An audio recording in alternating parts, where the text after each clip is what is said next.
Now, preview time.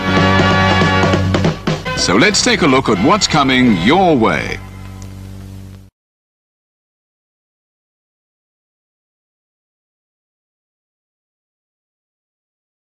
You ever wanted to come into a sports bar where the barkeeps know their game?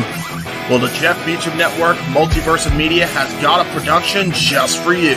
Sit down and relax as the Stat Boy and his partner break down the statistics in all things sports. Whether it's football, basketball, motorsports, baseball, hockey, soccer, professional wrestling, mixed martial arts, boxing, and much, much more. All are welcome. Your barkeeps here keep you up to date and in the know of everything going on in sports, while also having a pleasant conversation about it all. Your host and owner of the bar, Stat Boy Mike.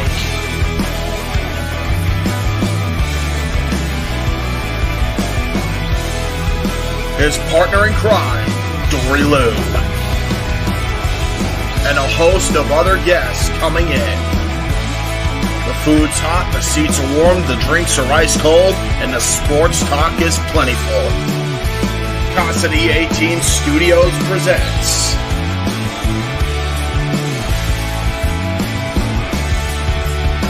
Stat Boy Sports Bar. Take a bar stool and enjoy the show.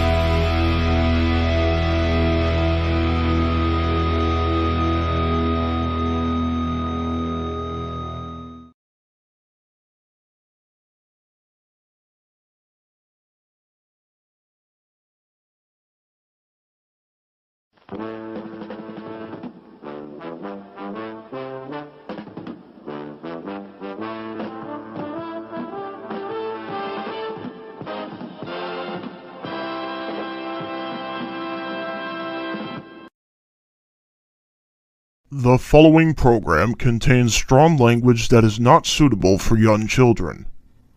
Viewer discretion is advised.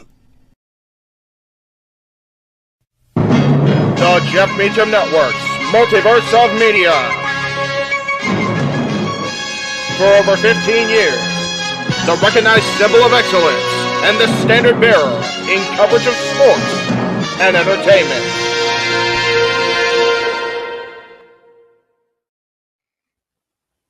JJ, Jeff, you want to kick this thing off? Because I'm still trying to process everything here. Yeah, it's like, who wants to go first? Yeah, who wants to go first? Well,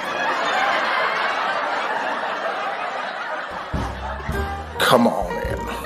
It's open mic night with your host. you could maybe say there's really 4 topics, but it's split into 6. The Renegade, JJ Williams. The Sammy and Eddie Kingston thing, which one's the better smelling turd? And his panel of co-hosts. I am the founder. We'll call me that for today since we're going with the Jeff Jarrett love theme here this week, according to JJ. The West Coast Professor, Jeff Meacham. Karma is karma is karma. That's professional wrestling! Damn it! The Simple Man, Noah Foster. It's showtime! Yeah! How you doing, JJ? How you doing, Jeff? James. Yeah. And the He-Man, James Hebert. Imagine Bill Burr, Joe Rogan, Paul White, the Baldies! There you go! It sells itself! Get in there! Short his ass and shit the bed. He's not Amber Heard. Give it time, JJ, give it time. No, I'm sure Jeff has some stuff that... Dumb move. Just don't pull this bullshit again. You get one. Tony needs to stop caring about the ratings. Bradshaw said as long as the ads are in place, we're not going to lose that third hour. Ring of Honor does not have to be AEW light. They don't necessarily have to coexist with each other. We kind of saw that tonight to a degree. Along with a panel of guests. He's no longer glorious. Don't you bring that up. You want me to rant about what my NXT used to... No, we are done here for the night. I swear, James. Because you never know who may show up for open mic night. I leave our company in the capable hands of an extraordinary group of superstars, employees, and executives. The first thing that came to my mind was, it's about damn time. Amen! I literally touched everybody in the state's trash. So it's horrible, you guys. Peyton's new thing is Dennis the Menace, but it's funny because she calls it Dentist the Medicine. That's great. When Elliot Taylor came out and did Born for Greatness live, I was popping my pussy, having a great time. I didn't care. I was having so much fun. Sit back, relax, and enjoy the show. Fuck Bill Belichick.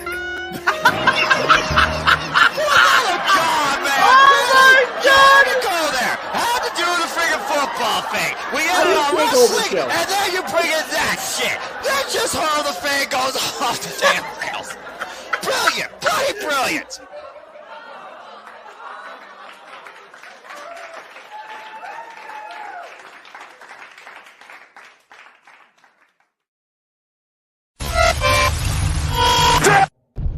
We're here. What is going on, ladies and gentlemen, boys and girls, children of all ages? Welcome to another installment of the Saturday Night Shenanigans that are Open Mic Night. I, of course, am your host and moderator, the Renegade of Wrestling, JJ Williams. Hope everyone is having a good Saturday. A little bit early, I know. Apologize to our normal viewers that maybe didn't get the memo, but you know what? Sometimes got to shake things up a little bit. I'm going to go ahead and start bringing in the panel. First person I'm going to bring in tonight is the man who's been my ride or die all day. He has literally been sitting next to me for the better part of the last 12 hours. The simple man with the spectacular voice, Noah Foster. Hello. Sir, we have watched a Clash at the Castle, had some summer lovin', and now we are here for the shenanigans of Open Mic Night. How are you doing through this all? Are you as exhausted as I am? I think my voice speaks volumes in itself, as I just got done watching snippets of Collision, including but not limited to the no disqualification match in full of the virtuals.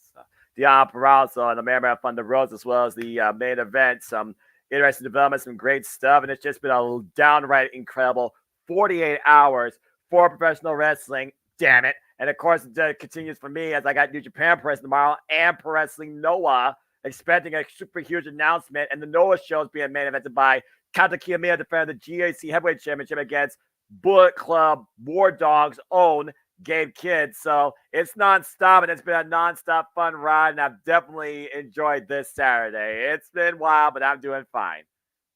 And someone in the lights next, we're not singing, but I am tired.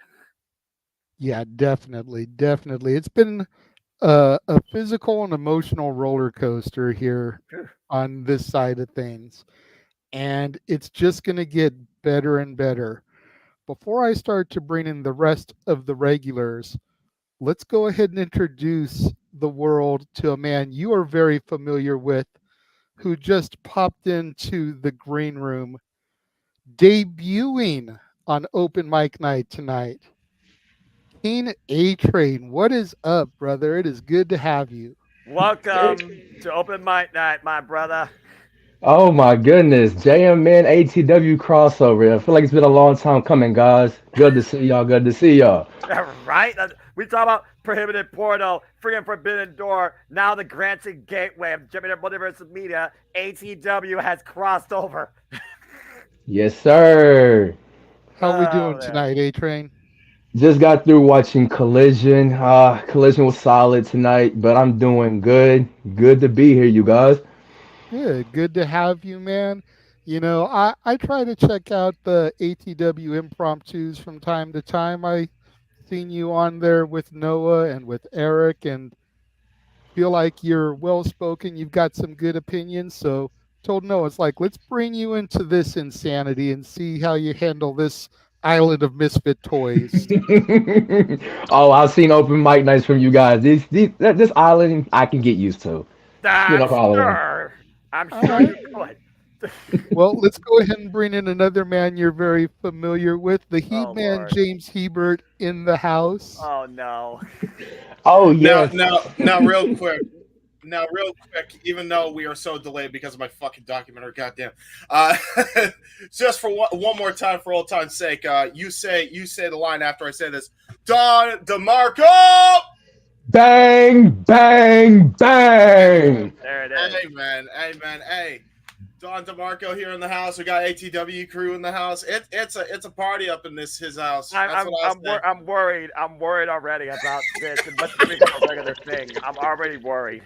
So, lucky you fuckers that you got to call a bunch of wrestling and you got to watch Collision. I had to work all day. I literally that's all I've been doing the doc. So I've just been face in the computer screen. Rendering. Editing. Splicing. That's all I've been doing, and I feel I'm going insane. I'm like a mad scientist, I tell you. A mad scientist.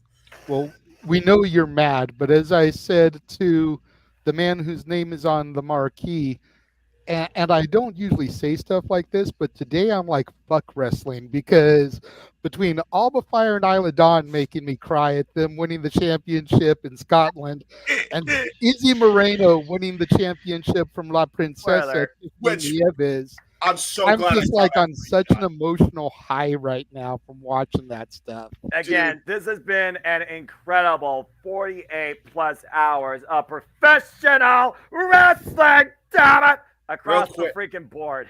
Real quick, King, just to give context to what they're talking about. I know you probably didn't see this yet, but Izzy from NXT, the super fan, debuted tonight. No, she didn't debut. No. Oh. She won the championship tonight. She debuted back in August. Well, in match Mission Pro Wrestling, Thunder Rosa's company. Yes. And tonight she won the championship at only 17 years old in her rookie year. Dude, as NXT fans, bro, do you realize how awesome that is? That's the first thing I saw wrestling today was that screenshot of her holding up the title, and I about fucking welled up just seeing the screenshot, dude. And Noah and I called it. That is well deserved because, us NXT black and gold fans, seeing that little girl from the crowd being a Bayley fangirl and now come full circle now that she is a champion in Thunder Rosa's company, that is amazing to see. Yeah. There you go right there, King. That's the screen cap. Wow. She all grown up. I didn't even think about that, Chris. Thank you for putting that out. I completely didn't even realize that until you pointed it out. Yeah, the That's role crazy. model for Izzy, who's now a role model for BFS, even younger than she was aspired to be a professional wrestler. Yeah. Both now are champions in the professional wrestling business. For her celebration, they brought all the kids that were in the audience into the ring, and they were jumping up and down and celebrating with her. It was a moment. Like Bayley. That's awesome. That really is awesome. It's moments like that make it so wholesome to be a fan of this business. Yes. Love it. Let's go ahead and bring in the rest of the panel. Mr. Reliable is in the house, Walter Cruz. What's going on, Walter? Good to see you this evening. What's going on? Good to be seen. Yes, most That's definitely. JJ's stick. That is my shtick. Stick to your shtick, Walter. Don't steal my shtick. So it begins. The madness. And last but not least, we do have a surprise. The man whose name is on the marquee is in the building, at least temporarily. Hi, Jeff. Hi, Jeff. I think more than anything, he wanted to be here to see the debut of Keen A-Train. He could care less about us yahoos. He deals with us on a regular. He's sick of my shit already. Probably, almost. Yeah. No, I just wanted to thank everybody for tuning in all day to the coverage. both Clash and Summer Love, and thank everybody, especially the gentleman below me and the gentleman to the far left, for carrying the load today in my concussed, obnoxious absence. You can see I'm wearing the sunglasses. I have the lights in the room dimmed as best I can, but trying to watch this hockey game and watching Florida shit the bed when they have a chance to win the cup. Damn stupid Edmonters. Anyway, welcome to my world. Right? It's gonna give you more of a headache. What are you doing, brother? Right, I know. I'm a glutton for punishment, James. What can I say? But I'm super stoked for Izzy. So happy for that young lady. It's like one of us getting inducted to the WWE Hall of Fame. It's like it's the story, man. It's the fan making good on the dream. It's a beautiful thing. Like I said to Noah during commentary, any one of us that has ever turned on the television and watched pro wrestling, it doesn't matter if it's WWE, WCW, ECW, AEW, TNA, whatever, we've all envisioned ourselves inside of those ropes performing in front of that crowd. And that young girl that used to sit ringside and cheer on Bayley not only has made her dreams come true, but she is now at 17 years old, the champion of a federation, and not any federation, Thunder Rosa's federation. Mission Pro Wrestling. Mm-hmm. An NWA affiliate. So, you got to wonder if EC3 has eyes on her, if Billy Corrigan now has eyes on her. Kenzie Page. Yeah, there's a lot of good stuff today. Today's been kind of a rough day over here, but right here it's been a beautiful day. It's good to see. I'm gonna bow out now because God, this is hurting my head and my eyes. It's infuriating and frustrating and maddening. But again, I appreciate everybody that's been in the audience. I really appreciate everybody reaching out, asking me first, where were you today? How come I know the Clash meant a lot to you. I know being part of Mission Pro's call meant a lot to you. It's just trying to tackle things at home. You always have to be aware of your surroundings, boys and girls, because you end up falling. And when you have a sweet spot from a car accident in the back of your head that gets hit, you go almost memes and have to go to the hospital and make sure you don't go memes. So yeah, just thank you again, everybody here. I know both JJ and I are very close already to our hitting our payout goal for the month of June. Thanks largely in part to Noah for making an ass of himself last week. Yes. The wheel is evil. And thank you to Keen A-Train for sharing that with the ATW family. Dude, that was just non-stop, that wheel. I'll never forget that. That's a highlight among highlights. I've actually considered making that whole episode like a highlight of just the Wheel of Doom. Seriously. Literally. When Aaron does the No DQ awards at the end of the year, we need to get the wheel nominated for Heel of the Year. Oh, absolutely. That wheel is a straight up heel. It was. Yes. All hail His Highness King A-Train for pointing at ATW family last week and making that shit happen, making it rain, baby. And also thank you to everybody that's getting us toward that payout goal, because the sooner we get to 500 for the year, the better for Noah, right? Yeah, the sooner Noah's got to join Chase U. Turn in his enrollment application. That's it. And then on top of that, dropping out after day one. We have that's fair. That's right. At least you enroll. And then with Izzy winning the championship tonight, it gives me hope, Jay. It gives me belief that Thea Hale will indeed beat her goal of being the NXT Women's Champion, and then, and only then, got to get the shirt. We will get Noah donned in the Chase U sweater. That's it, baby. That's it. You're holding out for a dream.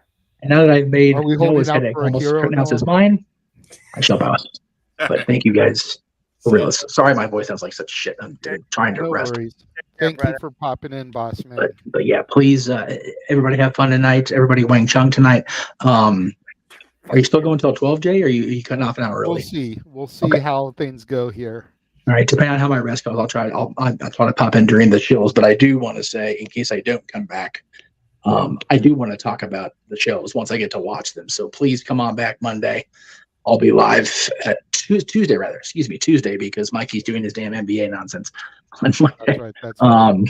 So yeah, I get bumped, but it's my choice to bump myself. So see you guys Tuesday if nothing else. Thank you. Yes. Thank you, Jeff. Yeah, Russ, man. All right. So let's What are we get gonna this talk thing. about? Yeah. So what do we want to talk about? Well, let's start kicking off the show. You know, we already briefly talked about Izzy, but new champions abound today as we saw Alba Fire and Isla Dawn capture the tag team titles in their home country of Scotland. So damn happy. And then again, back to the Izzy thing. Walter wasn't in the room yet when we started talking about that, but just what a great day, I think, to be a fan of women's wrestling in particular, with the three new champions. You know, we kind of talked about it on Simply Predicting. Alba Fire just a month ago losing her mom in a car accident, getting hit by a car, and then to go home in front of her family today, win the tag titles with a best friend like Isla Dawn, have their family and their boyfriend or husband, whoever that was making out with Alba, presenting them with flowers, getting to have that celebration in the ring. You know, it was a big moment for both of them in their home country. And then again, 17 years old, longtime fan of the sport, like all of us, living out every one of our dreams. The referee looks like she's about to be bawling. Seriously, like I said, you know, today, fuck wrestling, because they done made me cry twice on the air, goddammit. Hey, I'm the guy that's in the play-by-play role. I can't show that type of emotion. Yeah, you can. So you you know can. what? What are you talking about? You know, making his debut on the show, let's go ahead and throw to King A-Train first. What are your thoughts on the success of these women today, sir? The success of this women, I mean, the success of these women in nowadays in wrestling is pretty hopeful because of Alba Fire, Isla Dawn winning the women's tag team championships in their home country of Scotland. That was promising, and that was very good ovation from both of them. Even though, really, I mean, when you look at the WWE tag team division and the women, I mean, They're still figuring it out. Still figuring it out. I'll give them credit in that, just to add to your point, King. Very, very good foundation with the Kabuki Warriors, Cargill and Belair, and the what is it, the Unholy Union, or unofficially the called? Unholy Union. Unholy Union, yeah. Fire. Yeah, it's pretty good foundation. Shayna Baszler, who's been one of the strongest foundations for women's tag team in WWE's existence, was involved in all of this. In fact, she was the one that ate the fall. Yeah, true. True. But seeing Izzy grow up from when she was like a little kid out there in the stands in NXT with Bailey, being the Bailey fangirl, and I remember when Sasha Mercedes made fun of her and basically picking on her, and to now grown up to now being a champion in Mission Pro Wrestling. It just goes to show you, us wrestling fans, we have something to be hopeful for this year, especially in women's wrestling alone. Yeah. Really. Amen to that. Yeah, me and Noah were kind of talking about it during the pre-show. You could almost consider a fed like Mission Pro as like the developmental for women's wrestling. Yep. Mm-hmm. You know, seeing the women that are coming through there, you know, some of them still early in their career, 3-year, 5-year veterans, Maya World, Shay Carmichael. Debuting Natalie Sykes from across the pond in the UK. Shout out to Mary Jade. Take care, Megan Chiba. Cheers. But, you know, just all these things, you know, NXT is basically developmental for WWE. A company like Mission Pro can be developmental for NWA, considering that it's kind of a sister federation. You know, you've got Exodus Pro, which is EC3's company, doing a women's tournament, having first round matches as part of the show this evening. Yep. You know, you've got Kenzie Page and her company, you know, that definitely going to have eyes on Izzy and the women that come through here. Tiffany Nieves, the woman that Izzy beat, mainstay in the NWA right now, in Billy Corgan's NWA. So it's big things for women's wrestling, I'm thinking, here on the horizon. More than ever, domestically versus just internationally. Why Stardom is still the ace of the professional wrestling business for women's professional wrestling globally. You got Mission Pro Wrestling, you got NXT, and you got TNA Wrestling that truly can redefine women's professional wrestling across the entire American scene. Yep.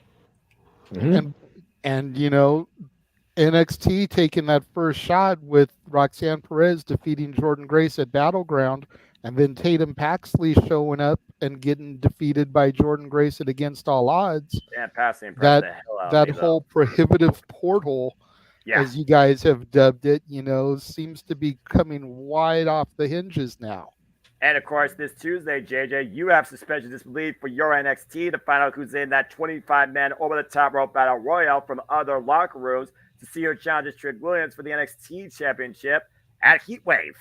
I said it already before. I'll say it again. If you think in this industry where already so much crazy shit has happened, if you really think that WWE, TNA, AEW, Ring of Honor, and all these other companies won't get into bed with each other by the end of the year, never say never. I'm not convinced of that anymore. I'm not. It's all, especially when you consider that a lot of this stuff is taking in or around the central location of where WrestleMania is going to be this year or next year. Yeah. Yeah. Mm-hmm. I wouldn't rule it out, man. I really wouldn't rule it out. Most definitely. Walter, what are your thoughts on the state of the women in wrestling today after the success of Alba and Isla and then Izzy this evening? Well, first of all, damn you, the wrestling industry, for making me go on this emotional roller coaster up and down all damn day today.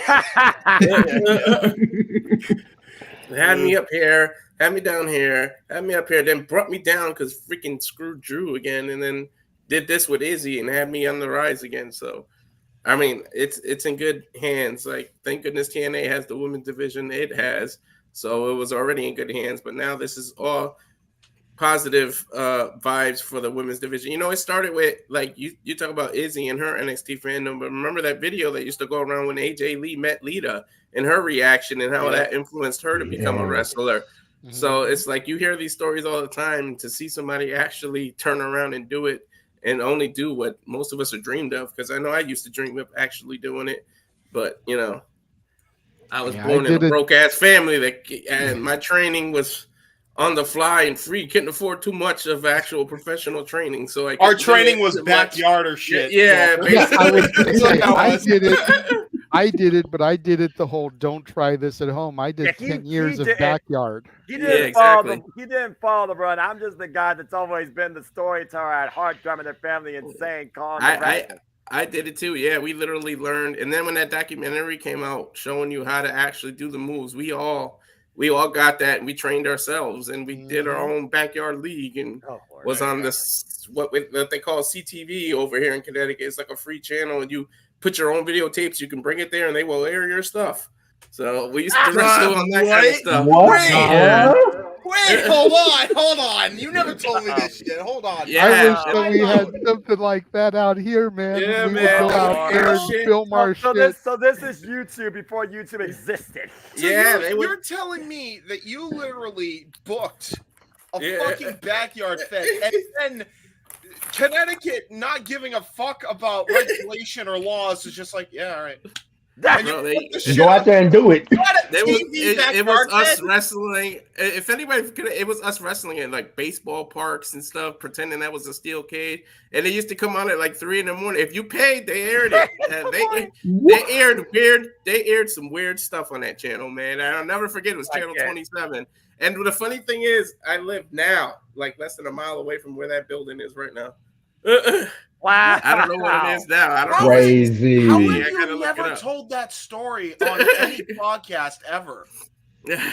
That's incredible. Never came up. Yeah, it never came up. But yeah, man, I wish we had something like that out here because we would literally go to the park every week and we would film our matches. Like if there was a station out here like that, our shit would have been on TV too. I'm not even gonna lie.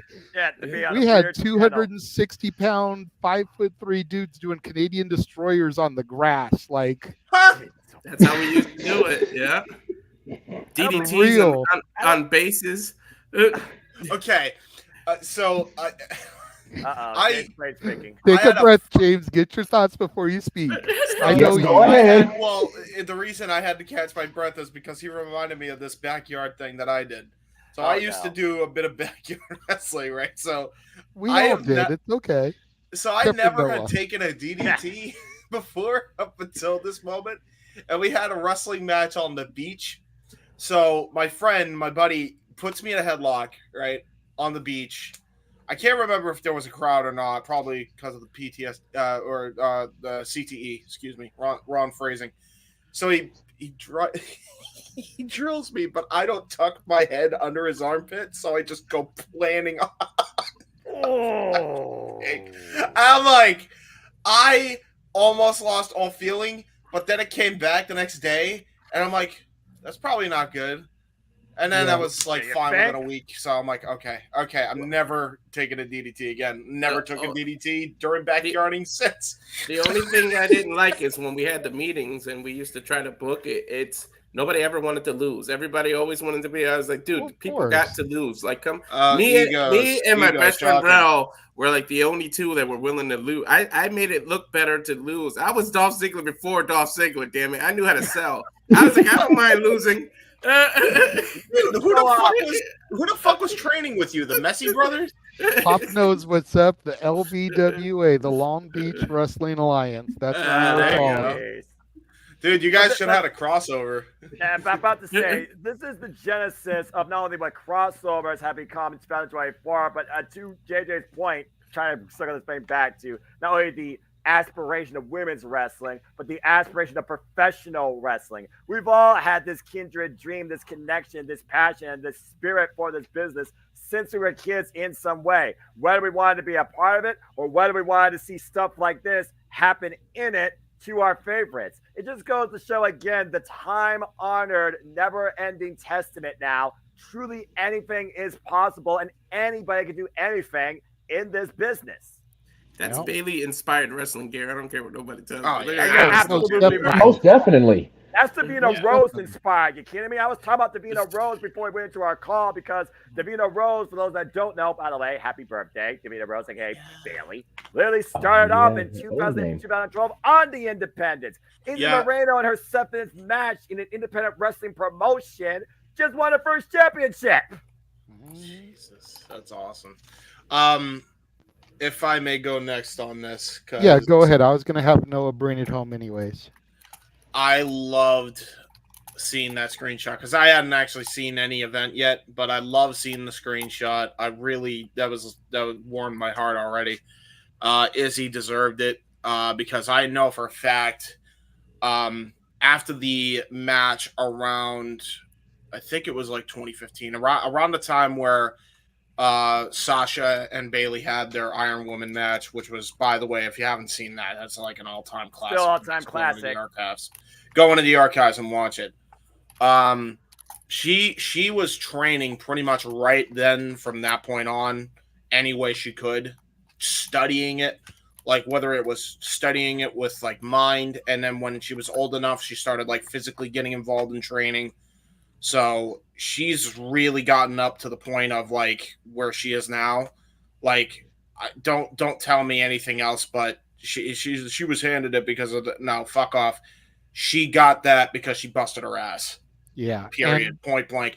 And the fact that she defeated Tiffany Nieves to La Princesa, like it was not an easy bout. No, it was not. No, I can't imagine. Tiffany Nieves is like tough as nails. She's a cancer survivor in and of herself. So you want to talk about a woman who knows how to put up a fight and survive. La Princesa knows how to put up a fight and survive. So Yeah, awesome for her. I love that she won that. I love that she got to where she is, and the fact that she's also about to graduate high school, or she's She either graduated early. Yeah, she graduated early, which means she's smart as hell. That's crazy. So she graduated and she won a wrestling championship. Crazy. And then Alba Fire and Isla Dawn, really good that they put the titles on them. I kind of half expected that was probably going to happen after everything that went down, but shout out to the professionalism of Jade and Bianca, and I appreciate that because here the fact is, knowing the professionalism of Jade and Bianca, because they actually have professionalism, unlike some people sometimes. They would have definitely put them over clean, I feel like. But I'm glad the WWE actually had the smarts to put Shayna's team in there to kind of to eat the fall on this, because that keeps them strong so they don't look weak. So yeah, man, like I'm really still protects Jade because she got eliminated from the Rumble, so she lost that match technically, but she wasn't pinned or submitted. Yeah. She lost to Nia Jax in the Queen of the Ring tournament via disqualification, and then she took the L here technically as they lost the belts, but again, neither her or Bianca got pinned or submitted, so she still hasn't been pinned or submitted in WWE, so she's still very strong. Yeah, very well done. And again, I'm glad that they went the route they went with that, and that they gave the belts to them, because if any team deserved it, and if any team has been the most shafted by the WWE Tag Team Women's system, it's definitely the Unholy Union. I mean, I will never forget the boneheaded decision of giving Shayna Baszler and Ronda Rousey the NXT Tag Team titles to unify with them when they were on such a damn roll with them and they were about to build the division back up. I will never forgive them for that. So I'm glad that they got their just due, and now they can build the entire ecosystem of the women's tag team division and try to make up for that lost ground. And it looks like, to be fair, they're actually doing that very well. Hopefully they can keep on this track, and it would be very good if you started giving more women's tag team some tag names. Just saying, kind of been at this for about a fucking year, actually 2 years, and you still haven't done it. It's kind of fucking infuriating. And at this every time I see it, I don't it hurts think my we soul. need a name. Huh? That's a whole different conversation. Maybe I'm just on my own here, but at this day and age, I still don't think we need tag team names. Like, not every team needs them. It's not the 80s. It's not the 90s. You're correct. Not every team needs them. Bianca Belair and Jade, I will admit, does not need a special tag team name. However, Alba Fire and Isla Dawn should. They have one, the Unholy Union. That is their official tag which is team good. name. Okay, so good. Alba Fire, they have one. Zoe and Shayna Warriors, don't, everyone. but we got the Kabuki Warriors. We've got the Way and Candice and Indy. Even if they're not So called there's that. still quite a few teams that have names, but not Damage every team. Control? Yeah, Damage Control. Yeah, Damage Control. I mean, you could also probably just call Indy and Candice DIY. Because that's what they are. They're just DIY female What do you edition. guys think? DIYW. Yeah. What do you guys think Good of one. Jade and where does Jade and Bianca go from here now? Guess we have to wait. They'll and get a see. rematch. They'll get the belts back. I mean, I don't foresee Alba and Isla having a lengthy run. I think it was more about the moment than anything. I agree with that sentiment.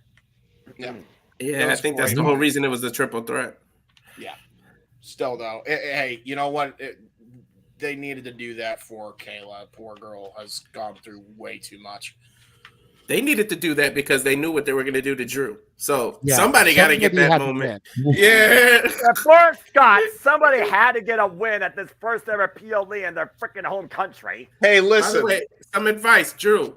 If there's ever an international pay-per-view, do not be the main event. Stop. Just say, let me Don't open go. it. Stay in the States. Don't be the main event at Clash the Castle. That's the second ever Clash the Castle that he came up short.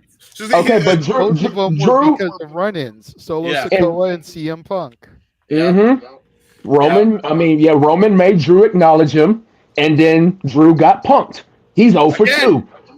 This guy, he's probably like thinking, he hears Clash at the Castle, and then Drew's like, no. By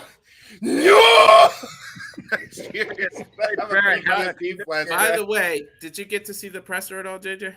Yeah, I watched the press conference. Okay, because Punk I wonder what his announcement on SmackDown is going to be. I'm assuming he's going to say he's clear to wrestle, but you know what they say about assumptions. Yeah, well, exactly. I mean, assuming makes an ass out of you and me. Yeah. And it makes an ass out of Dave Meltzer, but we already knew that. That's fair. He's not wrong. I was gonna say Dave Meltzer makes an ass out of Dave Meltzer. I was just gonna say that the mirror makes an ass out of him. Like, if you want to see some great clowning on Dave Meltzer, and I know he's not everyone's cup of tea, but go watch Vince Russo's 2-part thing with Al Snow.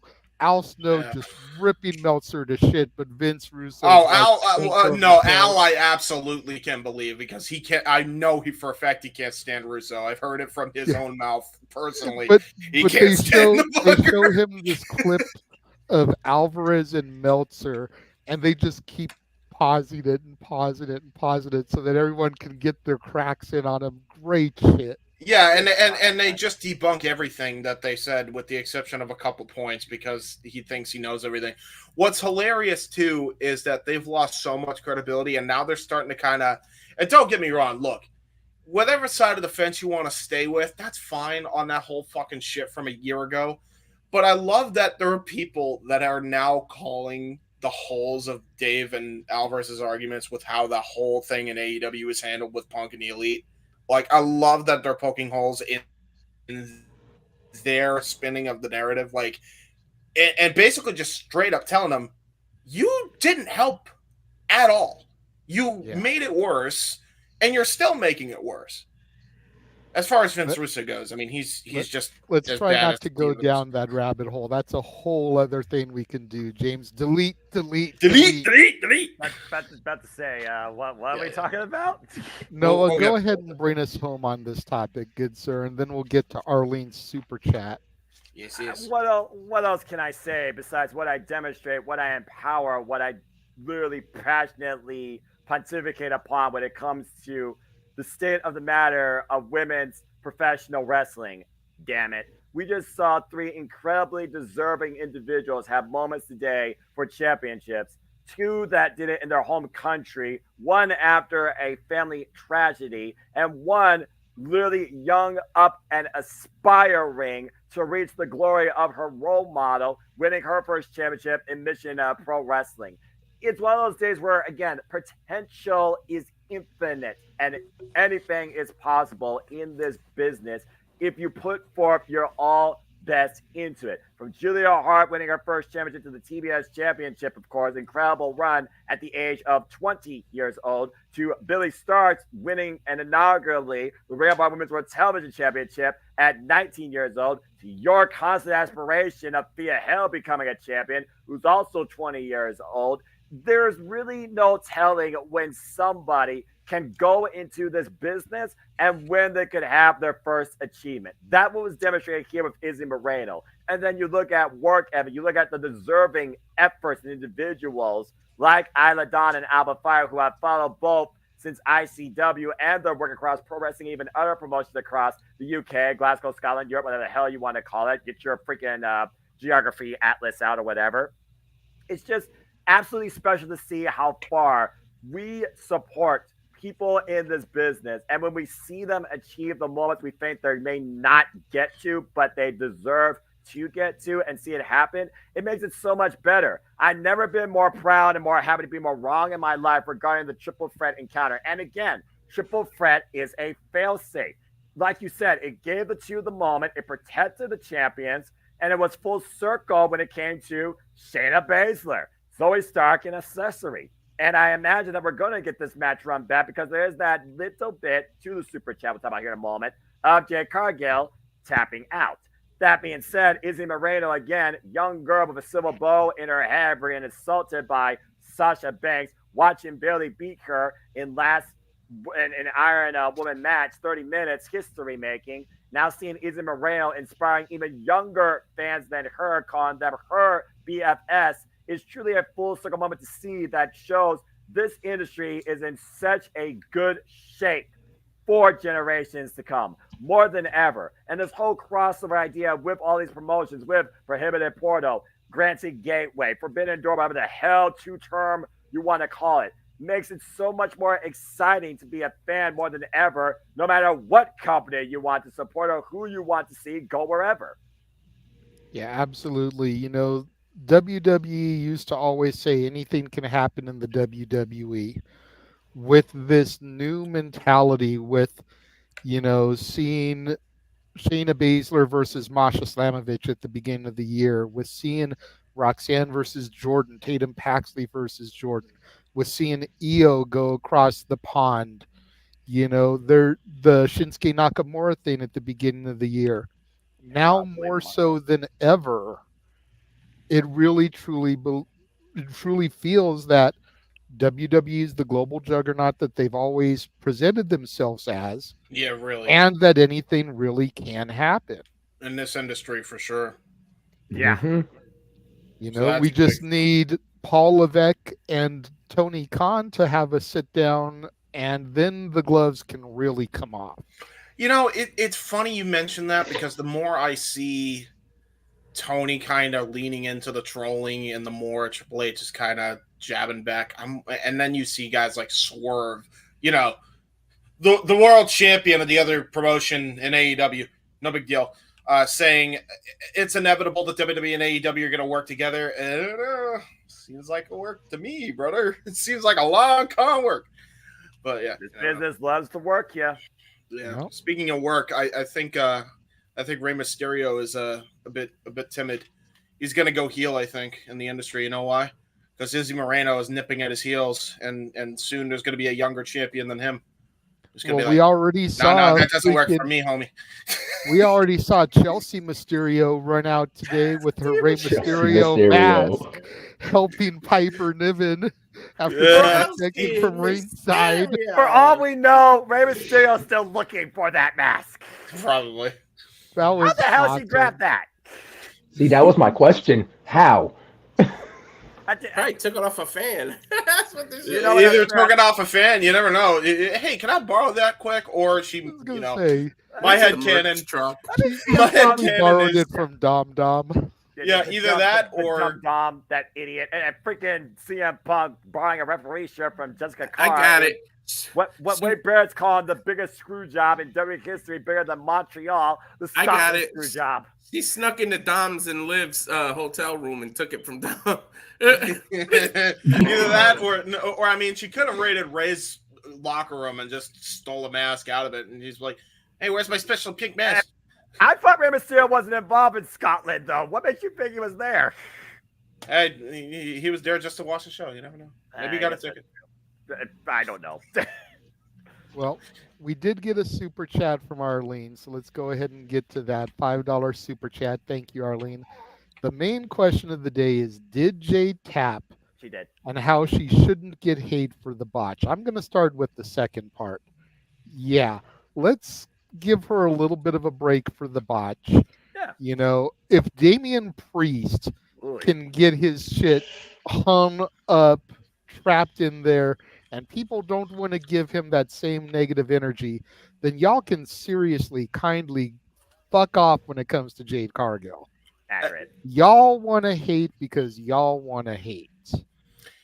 People got to. We never said that she was the greatest pro wrestler of all time. No. We never said that she was fucking Sasha Banks, that she was Charlotte Flair. But you know what? She has improved by leaps and bounds since joining the WWE. No argument there. Everybody is going to make a mistake. Hell, how do you figure that Rey Mysterio has had surgery on the same knee 37 times? 5 times. I'm sure quite a few of those were from botches, and he's been around this business for how fucking long? At least 30 plus years, something like that. I was going to say, about as old as Jade is. Like, come on. Some of them are from the botches. Some of them are from the freaking platform jumps when he was doing the shooting. But you out the sky. get my point, James. Like, Jade needs to be given a little bit of leniency when it comes to the botch, and she still was able to fucking improvise in the ring there. Yeah. So, like, give her a break. And As far JJ, as- you and I called it. I even said it. The only reason you and I both, well, I said it because I'm play-by-play, and I'm the one that made the graphics. So again, when somebody botch, I'm going to call it whether they are experienced, inexperienced, new, or expected to be perfect. Everybody makes mistakes. So look at the business equally. Thank Seriously. you. And as far as the did she tap, I saw the clip on the X. I saw the tap out. Yes, she did tap. Thankfully, the referee was out of position. So. Thankfully, JJ says. Oh, look at that. Thankfully. Hey, that's where my personal bias is going to come in. Everybody knows how much I love Jade. Thankfully, the ref was out of position there, so she was able to maintain her strength in defeat. But yes, Jade did tap. This is shades of Timeless Tony Storm tapping out to Deonna Purrazzo at Revolution. No, that is not shades of that. That is no. You listen here. That was not shades of that. Because what happened at Revolution was no. And I still ask you this question to this day. And that freaking Timeless cosplayer. And I ask you this question still to this day. Did the ref see it? No. Okay, then. Case closed. I'm scared. Noah. I'm very scared. I'm very scared. Please. Relax, please. It's okay. It's not that deep. This is one of the reasons I wanted to have A-Train on here, because he is ride or die with me when it comes to Timeless Tony Storm. Hey, you know what? Hey, hold on a minute. He's the only one. Who's the freaking guy that has a Timeless Tony Storm picture and does a whole gimmick? I do the impression, for God's sake. You tell me I'm not ride or die. What do you mean? Fair. These two are going to drive me crazy. Everybody knows The Rock's feet touched the floor first, but what did the ref see? Enough said. Well, why do the referees do their damn job better? Hey, that's it. Hey, you know what? You're a hypocrite. You know why you're a hypocrite? People make mistakes. Oh, see? Yep. Referees do their job. What happened in the Drew McIntyre? That referee jumped out of the way so he doesn't get smashed in the corner over there. He still got laid out. See? That's what I thought. I have entered my timeless era, Noah. Okay. The timeless era. Shut it, King! And secondly, James, you shut the fuck up. Everybody makes mistakes, but you know what? When the pressure's at its highest, you're supposed to do your damn job right. And the referee is the most integral part of this match. I expect the official to know where to be in position when a damn shoulder's down the mat or a damn hand is tapping out. Then keep that energy with Aubrey Edwards, because she fucks up too. You always tap on Aubrey Edwards.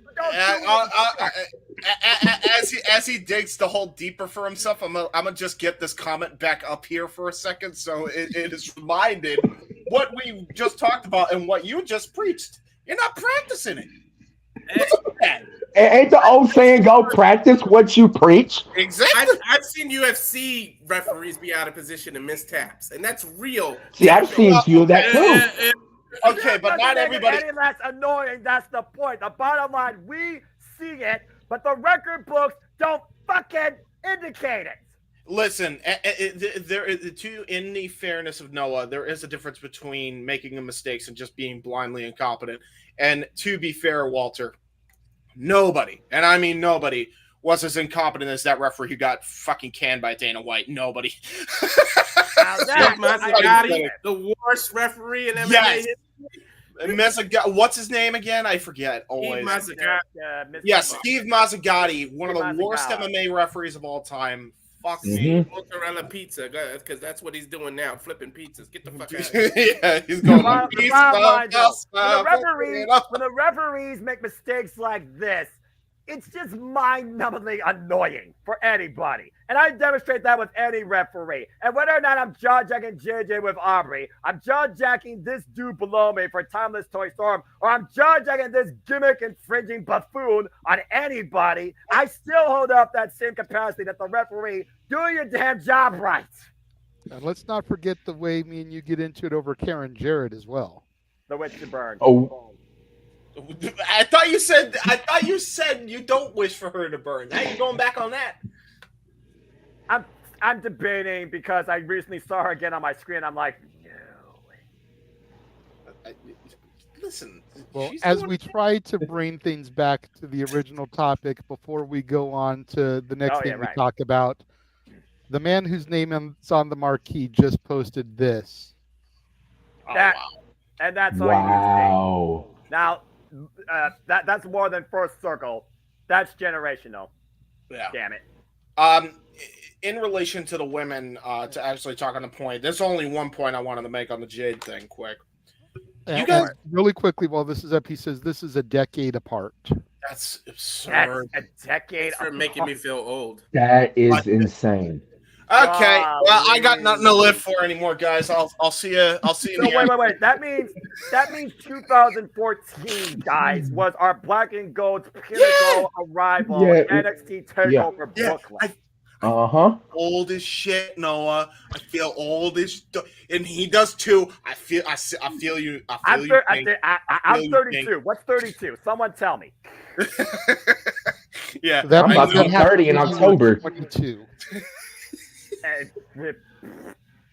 Okay. Man. How's this for a prohibitive portal match? Izzy versus Bailey. It will happen eventually. Or Izzy versus Mercedes. Now, right. My only thing that I will say, and I'm gonna just say this about Jade, y'all forget when you give hate to Jade. It, memes aside, she started in this business in a gimmick tag match with Shaquille O'Neal, her running buddy. That was her first match, was against Cody and Brandy Rhodes. So the dude that played Kazam and Steel. In two of arguably the worst movies of the 90s. Hey, listen, the movies have nothing to do with how good he performed in the ring. He actually did a fucking and yet they still never did Shaquille O'Neal versus Paul White. Dude, I'm pissed. I'm like, you have them do the thing. You work with TNT. Put him in the WWE did it first and never did it either. I don't even care. Everybody can boo the fucking shit out of the match. I don't give a fuck about work rate. It means a lot to me, damn it. Put that shit on Wembley and book those fuckers to go in a gladiator fight. God damn it. You're juggernauts. Put them in that ring and make it happen. God damn it. Did you say book it at Wembley? Yes. Both of them are too busy Dunkin' Donuts instead of wrestling. That was Punk at the media scrum with his box of donuts. James, Gladiators is Rome, not freaking England. Well, right. Times change. Times changed. He's not wrong there. Hey, Times New Roman. France. That's true. Oh my gosh. You want to talk about gladiators? Yeah. So just leave Jade alone. She's a fucking... Listen, she's getting better. She's still very young.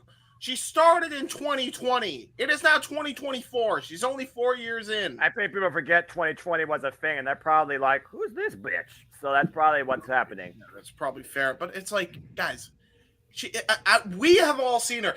He started disapproving until she started growing on us like a fungus, and then she got better and better and better and better and better with each freaking match she has.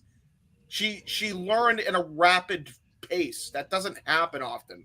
Teachers like Arn Anderson, Bryan Danielson, William Regal, just to name a few that guided her for AEW. Your turning point was when she took on Sky Blue for the TBS Championship, and that transition into the Jaded. Yes, because dude, that's still one of the craziest counters I've ever seen. So if Tony took the time to wait, train her, make sure she was good before she pushed them out in the spotlight, then maybe we wouldn't be getting that. So blame Tony because look how WWE took their sweet ass time. That was the problem. AEW was never going to do that. And to be fair, she still did a bang up job, even with the limitations she had. So and every booger works differently. But look, at the end of the day, despite the fact we talk about human error, which is a common thing, I will give James that because, shoot, he'll tell you himself he's an error sometimes in his own right. Bottom line, though, people make mistakes, and people take wrestling way out of context when it comes to the simplest of mistakes. Everybody fucks up. Hey guys, if you're that angry about it, botch, go do me a favor. I'm gonna get real close up to the camera, okay? Oh Lord. I want you to do me Here this we go. favor. Touch fucking grass. Touch grass. Go outside, read a book, get yourself edumacated, and make sure you don't get so fucking uptight about wrestling. It's fiction. Enjoy Or better yet, go in the ring. Let me see you try the shit. What in the backyard? That's a perfect one. Am I a referee? Am I an in-ring competitor? Am I a guy doing commentating live on screen? Well, I am doing that on YouTube, but no. You're doing 1 out of 3. I still say you should go to your local indie fed in Ohio and do commentary for them. Yes. Even A-Train co-signs, bro. Yes. Co-signs. Y'all too much. Look, the closest indie fed I know, I think sometimes it's here in Toledo, but it's always an inconvenient time due to work and church and when we cover wrestling. And as far as other promotions, Cleveland, Ohio is like hour and a half away via Greyhound bus, whether it's AEW or the rising Exodus Pro Wrestling promotion. You guys are nice, but only time will tell, but I love what I do here. There's a lot of local indie stuff in Connecticut I could do commentary for. I don't know how far Connecticcut is from Ohio. I don't have a car. Look, Matt Riddle was supposed to be in one of these indies, and his Uber had an accident, so he couldn't do it. True, that poor kid. He can't catch a break. He gets himself back in the good graces, and then other bullshit happens to him when he's actually doing it right. Well, while you're still in Connecticut, I got some medicine for you, Matt. Just holler. Bro. And on that note, let's go ahead and show everybody all the other watch-alongs we're going to be covering here in the not-so-distant future before we come back with our next topic. Stay tuned.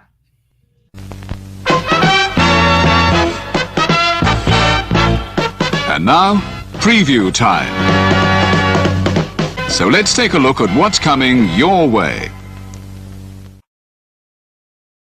Limp Bizkit coming at you with these words straight out of the chocolate starfish. Damn it, Dave!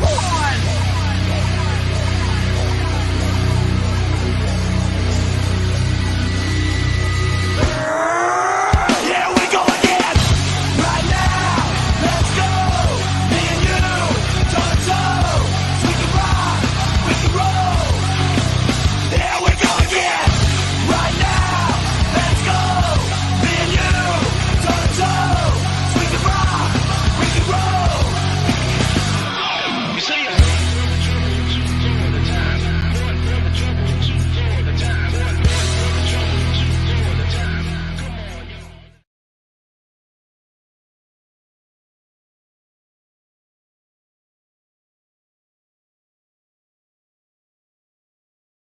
And as always, people expect me to do post-trailer. Again, what do we do here? We cover all the wrestling, all the wrestling, all the wrestling, all the wrestling, all the wrestling, all the wrestling, all the wrestling, all the wrestling, all the wrestling, all the professional wrestling. Damn it! And we got to add 50 Row and Emergence Kizzy of TNA to that. So, Yeah, JJ, you know what? You just he's did never 12 gonna get hours this of trailer commentating. updated. Don't sound like it. What was that, Walter? What was that, Walter? I said it's almost like Noah didn't just do like 8 hours of commentating before this. Yeah, Right? Right. Go And scream. then what did you say, James? I said, I said, freaking, you'll never get that trailer updated properly one of these weeks, ever. Seriously, because every time I updated, they fucking announced something else. Thankfully, WWE didn't announce anything today. But Yeah, that's true. tomorrow. Dude, it's to the point where even a UFC when somebody blows a knee or cracks it, Yeah, you shit didn't even get changes, the UFC bro. updated. Yeah, true. Ah. Hey, It you know never what? stops. Hey, listen. At least wrestling and MMA still go round and round and round, and it never stops. Can't say that about boxing, considering, Mike Tyson and Jake Paul is still not happening. Yeah. Well, that was pushed Until November. Yeah, right. Oh, you just reminded me of the Chael Sonnen Anderson Silva boxing. It actually does happen, but it was pushed to November. So Yeah, that's Yep. true. That's true. Well, now Paul's right. fighting somebody else in between. So the next topic on Speed this week, we saw Ricochet drop the Speed title to Andrade. We saw him get worked out of the angle on Raw this week, viciously attacked to where Samantha Irvin got into the ambulance and even rode with him to the hospital saw in that live. tears. Yeah, I saw that live. Ricochet's contract has expired. What do we see happening for him? Do we see, maybe just a little hiatus and then he'll come back? Do we think that Prince Puma will be all elite? And more importantly, what's going to happen with Samantha Irvin once her contract is done? I think that's what is intriguing to most people. A lot of people are like, Ricochet, whatever. He hit the glass ceiling. Let him go do the flippy shit with the flippy people over in AEW. But is Samantha Irvin going to leave and stand by her man? Or will she continue to get the WWE paychecks? Go ahead, James. Okay, so a couple things. He will be doing the flippy dippy shit in AEW, and you know what? I don't care because that shit gonna be awesome because it's gonna be with Will Ospreay, and they're gonna have another classic. So I'm happy. It'll be for the international title. Okay, It'll be but all to be fair, off of that, to piggyback after that match, then what? He sits in catering for 9 months. Well, to be fair to him, there's a lot of people in AEW that he can mix it up with. That isn't just Ospreay. To be fair. I mean, there's Okay, so he'll be the king of Rampage instead of Speed. Got it. Well, not the same. Let's hope to God not. I say Rampage is higher booked than freaking Speed is. It goes longer. That's true. And to be fair, I mean, I feel like at the very least he'll be on Collision or something. If they decide to de-push him a little bit because they have too many goddamn people on the roster as it is. But I do feel they're going to use him a lot better in AEW because they actually like him. That's the thing.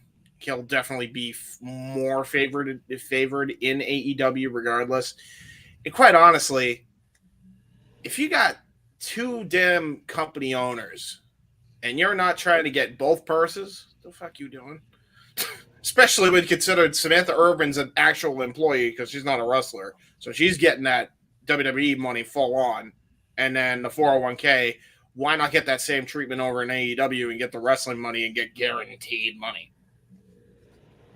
I'd take it. Be like, hey, let's divide and conquer. It's the same argument I made with Becky Lynch and Seth Rollins if they want to go that route. That's fair. That's fair. Do you think TNA is on Ricochet's radar at all, or do you think it's just AEW in the match with Ospreay? The only time TNA will be on Ricochet's current radar is if TNA is bought by the WWE, which might happen. That's not A-Train, what do you think? I know people are expecting him to go AEW soon. Let him do a New Japan run. Let him get a taste of the G1 climax a little bit. Yeah. Let him go on New Japan for a little bit. Let him show everybody who he truly is, who we know him as and was before he came to WWE. Because outside of WWE, he was well known and talked about almost by everybody, pretty much. Lucha Underground, New Japan, all that. Let him go back to New Japan. Let him show the world of what he still can do in that ring. And then, after New Japan, then, go to AEW. Yeah, agreed. Okay.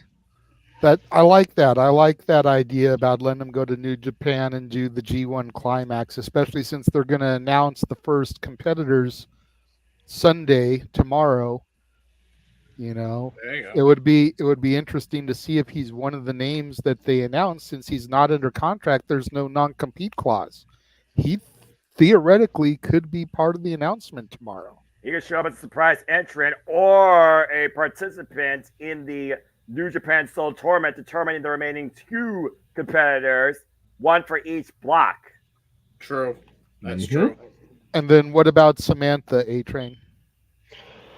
Samantha, see, by her man, I've seen that post, but if Tony managed to get 2 for the price of 1, then by all means. But what do you do with Justin? Because Justin is on Dynamite, and you have Bobby Cruz doing Collision on Saturday. Do you get rid of one and replace with the other, or do you put Justin on Saturdays and you put Samantha on Wednesday, or is it like that's going to be, you know?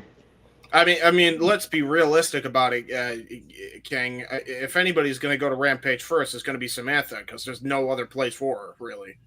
Right. What if you move Bobby Cruz to Ring of Honor and then put Samantha in that Collision spot? I think he still does Ring of Honor, so I don't. Yeah, he still does Ring of Honor, but he also does Collision too, because Ring of Honor is, taped on, the days they do Collision.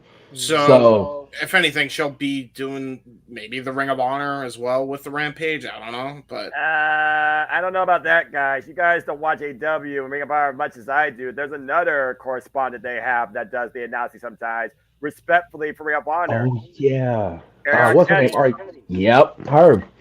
So again, I just kind of stay. I'm with King. I think you just, if I'm her, take that WWE money and let Ricochet get the bread over on the other side. Because again, you're dividing and conquering and getting bigger paychecks in different companies, really. Okay, fair enough. Walter? With Ricochet, I don't know. It's a little weird because I feel like the send-off they get him is set up to be like a hero's welcome to come back. Like the kind of send-off that you don't really do that to somebody that's about to leave the company. I just feel like it was set off as a yeah, that's true. But I feel like it's set off as more like an injury angle where he come back to like a hero's welcome because now it's shit. I want to see him get his revenge now. So, but in terms of Irvin, definitely left it open-ended. Yeah, right. Yeah, exactly. In terms of Irvin, I think she stays. And yeah, I know they're a couple and everything, but a couple survive. Rhea Ripley and Buddy Matthews, or whatever the hell his AEW name is, but they're in separate companies. They're making it work. Andrade and Charlotte for a while there. Yeah, Selena Vega and Malachi. Malachi Black. Keith Lee and Mia Yim. Yep. Yeah. So there's ways to make it work. You don't necessarily have it, but you don't want to lose that paycheck that you get. Plus, it's like you're such a staple in WWE with your voice. Yeah. Like, I feel like more people care about her than care about Ricochet. It's almost like to hell with Ricochet, but don't go, Samantha. Mm-hmm. Yeah, in the WWE landscape, by the voice of championship boxing, Michael Buffer, you matter. Yeah, Exactly. I mean that's the thing. Like, and she got that in the WWE. Like you now, granted, they could get her, and that would be a big get for AEW because then they got the woman that was dubbed by Michael Buffer as the voice of combat, the modern voice of combat sports, is what he said. I think that's great. However, most people aren't going to give a shit unless it's in the WWE with that moniker. They're just not going to. So it's better she stays there. Like. It really shouldn't matter because the accomplishment by itself should mean a lot more. But people are gonna like discredit her if she goes outside of it. Yeah, people are short-sighted, James. Remember the world that we live in. Yeah, so I would, and plus, again, there's no room for her on the broadcasting roster. I think. Really, I think she's better off staying in the WWE, especially considering all the accolades she's been getting with that lately. So. Yeah, and in terms of AEW, I'm the only one. I don't want to see Ricochet there because they already don't know what to do with the people they got. They're gonna give you the Will. They're gonna give you the Will Ospreay, but they're gonna blow their load all in one match. It's just like you're no longer unique. And at least in WWE, the flip stuff and everything. Yeah, people do it, but he was unique and different. Now he's a dime a dozen in AEW. Everybody does it. The fucking 8th person in the end of catering can do all the flippy shit Ricochet do. So now what makes you special? To be fair, that's everybody likes to pick on AEW, but that's been an industry-wide problem for a I fucking say minute. AEW is just the starting point of showing it, but have you watched stuff like TNA and JPW lately? Yeah. PWG as well. That's fair. That's fair, but you don't really see that stuff as much in the WWE, and I think that's Walter's point, is that in WWE he's unique because aside from, maybe the LWO and Legado del Fantasma, you don't really get a whole lot of that shit. And they also aren't doing a lot. But in AEW, to Walter's point, like every match is that shit. Well, to be fair, there's also, I mean, they're very good at diversifying the roster, and the problem is, and this has been AEW's problem, they don't know how to diversify. And they tried, but all they did was their version of diversifying was, hey, we'll have the flippy guys get the world titles, and we'll have the big people get the television title. So that was his way of diversifying. Except when you've got guys like Samoa Joe that can do the flippy shit too, and they shouldn't. Yeah, I mean, and Joe, the guy that defined no limits in TNA. I'm just saying. Yeah, and to be fair to Joe and to MJF also, I can't say that MJF is that mold. Although MJF can literally do it all, as we have fucking said numerous times. Mm-hmm. Samoa Joe is probably the rare exception of a big guy getting the AEW World Title. Everybody else has either been deathmatch wrestler and or veteran like Jericho and or high fly guy. So right, yeah, I don't know. But to be fair, Will Ospreay's still great, and I can't wait for him and MJF if it happens. Let's be honest, Will Ospreay's been the highlight of our calls this year in professional wrestling. Well, his promos as well have been, he's shown out in the mic department, and I think, again, that's what's he's being himself. He's just a cheeky bruv. He's a cheeky Brit. His natural personality is over in all elite wrestling. I've said multiple times he is the Conor McGregor of pro wrestling because he's got that fucking swagger about him, man. Anytime he speaks, I get a Conor McGregor vibe every time. Like every time he speaks, there's so much passion and bravado that comes out, which is why I want to see him and MJF on a mic off so bad. So bad. Give it time. Give it time. I assure you. Give it time. Poetry slam. Let's go. Poetry slam.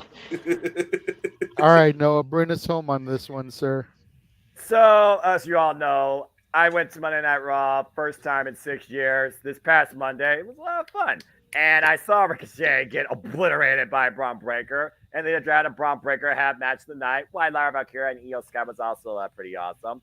And of course, as we talk about AEW and the potential of the one and only joining the incredible roster of professional wrestlers there, shout out to AEW Collision celebrating 1 year of what's been a mainstay of Saturday Night Pro Wrestling mostly. Can't wait to see what's next. Thank you, Collision, so far. And I hope Christopher Ross had a good time as he was in Youngstown. Damn it!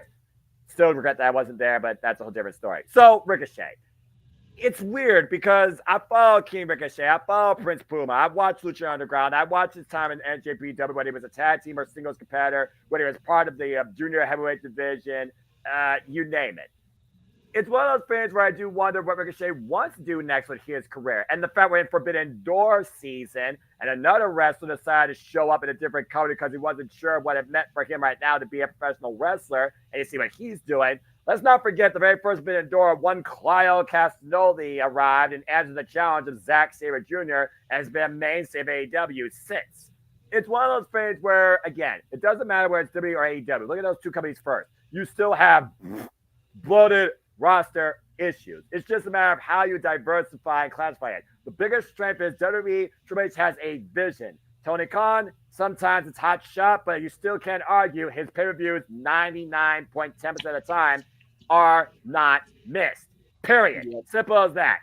But I think for me with Ricochet, I see potential in him starting, like King said, NJPW, with the fact that we're back in G1 Climax season and Kenta returned by Katsuyori Shibata in 2019, I would not rule out the one and only showing up in New Japan Pro Wrestling trying to be part of this very unique G1 Climax. And maybe that does cross over in AEW. If you've noticed lately, Leo Rush made his return to AEW. He was involved in Collision's anniversary, and he's still part of New Japan Pro Wrestling. Last time we saw him in New Japan Pro Wrestling, of course, he faced Mustafa Ali at the America side. You also got to consider NJPW is trying to find a brand here in America. And I think Ricochet can be a very valuable part in that, especially to find an NWA strong champion.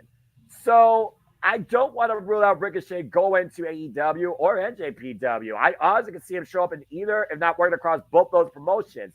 But at the forefront, the Bruv wants it, and I'm sure Ricochet wants it. It'll be a one-of-a-kind, insane, high-velocity classic going up there against Ospreay versus Ray Phoenix that we just saw recently. I can definitely see Ricochet showing up in AEW first. Yeah, but not this soon. I think they're going to hold off on that person because right now there's an agenda with Will Ospreay, and it involves him continuing with the Don Callis family and how he does going after the World Championship in AEW. What's up, Colin? Good to see you. Now, as far as Samantha Irvin, there's in-ring competitor, and then there's the broadcast side of the business. You know my love, my fandom of this business has been more on the broadcast side. That's why I love doing commentary for every wrestling promotion we could put on YouTube here. For me, I would argue that both companies right now, AEW and WWE, have the strongest broadcast team and backstage correspondents and kickoff panelists they've ever had in their company's history. In AEW, you got Renee Paquette, you got that weird connection with her and RJC that just somehow works the quirky cohesiveness. You got Smart Mark Sterling and Lexi Nair, that hype of collision. And of course, you have Tony Schiavone, still good old JR Jim Ross, get well soon. And of course, Excalibur, love him or hate him, he's been the voice of AEW since day zero, does a pretty damn good job. And he and Taz was our favorite duo during the days of Dark and of course, Elevation. And now, of course, you have this new person on the block with, I'm proud of my scribber name, Arcady. And of course, the voice of Ring of Honor, Bobby Cruz. Not to mention the voice of Ring of Honor with Ian Riccaboni and Caprice Coleman. WWE, you got Kathy Kelly, you got Jackie Roseman, you got what's her name in NXT, the backstage person, not Mackenzie Mitchell. Was it Mackenzie Mitchell? Sarah Schreiber. Yeah, thank you. And of course, Mackenzie Mitchell was once there but released. You got Alicia Atoot, by the way, now for AEW. MJF misses. Ayo. I'm just saying. And then, of course, again, we have, like I said, in WWE, you got Michael Cole, you got Corey Graves, you got Wade Barrett. Damn, Wade Barrett was pissed off. And you got the voices, Mike Rome, Alicia, and, of course, Samantha Irvin. Samantha was literally found, defined, and encouraged by one Mark Henry. So, with Mark Henry not part of AEW anymore, who was a unsung hero for the community side growth, I think Samantha Irvin is going to stay in WWE, and I think you do split the wallets. WWE and AEW are more lucrative than ever. They are the companies where you can get the most bang for your buck, and no matter what role you're in, which honestly why we talk about the overinflated rosters. Sometimes catering is probably money in itself that's just worth sitting and getting, depending on what you're choosing to do and how much you want to actually be in that ring. I think it's best for Ricochet to find himself again on the independents and find the real King moniker that Kazarian calls himself to be about the crown. And I think NJPW is the first spot he should try and show up in. As far as Samantha, outside Lillian Garcia, there has not been a more prolific voice and personality to bring you into a match than Samantha Irvin. It would be a crime in this new era ran by Paul Triple H Levesque to lose Samantha Irvin as arguably the voice to hype you up in WWE versus the voice on the call in Michael Cole and Pat McAfee. Samantha stay in WWE, Ricochet start back up in New Japan Pro Wrestling. Maybe take on Hiromu Takahashi. Once again, become the face of the junior heavyweights. Because, to your point, he was never going to reach beyond the glass ceiling of being a cruiserweight, middleweight, whatever class you want to come. He was never going to be the world champion. And I think he does have aspirations for that. Heck, he once wanted to be the NXT champion. He couldn't even get to that. I think NJPW would be a great reset.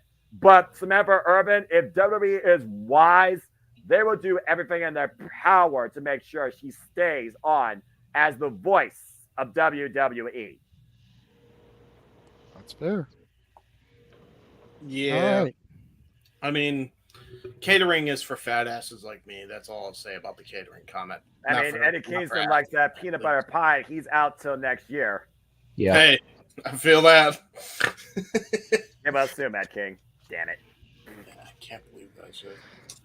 All right. James, you had a topic you wanted to bring up. Go ahead and start the conversation on that one because I don't know a whole heck of a lot on it. So okay, so this is in regards, and I wanted to bring this up because I wanted to do a little bit of I wanted to do a bit of a roasting of some, people that it's funny I mentioned people should touch grass. These two definitely match that description. But also, boy. technically this one matches the description. So JJ, I know you gave props to your buddy Disco. He's not going to get props from me because essentially, I didn't give props to Disco. I think you did. I gave props to Russo. But Russo. Sorry, you're right. No. That's what I meant to say. Inverted. Sorry. Yes, to Russo. I will not be giving. Oh, okay. So yeah, Russo. Well, Russo will be, I think, lumped in somehow. James' brain is slowly shutting down. I'm trying to find the tweet. Is what's happening because I thought I had the tweet. I quoted the tweet, and now I'm not seeing it. It's probably because he forgot to reply back to the anonymous Raw General Manager. Yes, I did. No, always. Here it is. Okay, it was like. And I quote. So. So I heard Jeff one time doing that, holding the phone up and doing the sound. He was like, "Ah, sorry, Jeff. It was me, Jeff. It was me all along." So y'all know what happened with Dax and his bum arm, or not even, and just in general, he's been banged up for a while, and it was obvious. God bless him, but damn. Not everybody knows, so go ahead and elaborate a little bit for those of us that don't watch weekly. So, an explanation that I feel I owe everyone, the fans, my boss, the medical team, and the whole roster. I appreciate you all. I hope to see y'all soon. He went on to talk about an arm injury that he's been suffering and working through. Dax Harwood did. It's on my Twitter. You go 3 posts down, it's there. And I think I quote tweeted it. And if I didn't quote tweet it, here we'll take care of that problem. Now it's the first post. Essentially, what happened was he had been working hurt for a while, and he had gotten a hematoma in his back while also having kind of a bum arm. So he was trying to work through the pain, and the hematoma got so bad that he, after a match, he was, having a lot of pain to kind of work through. Gee, I wonder why.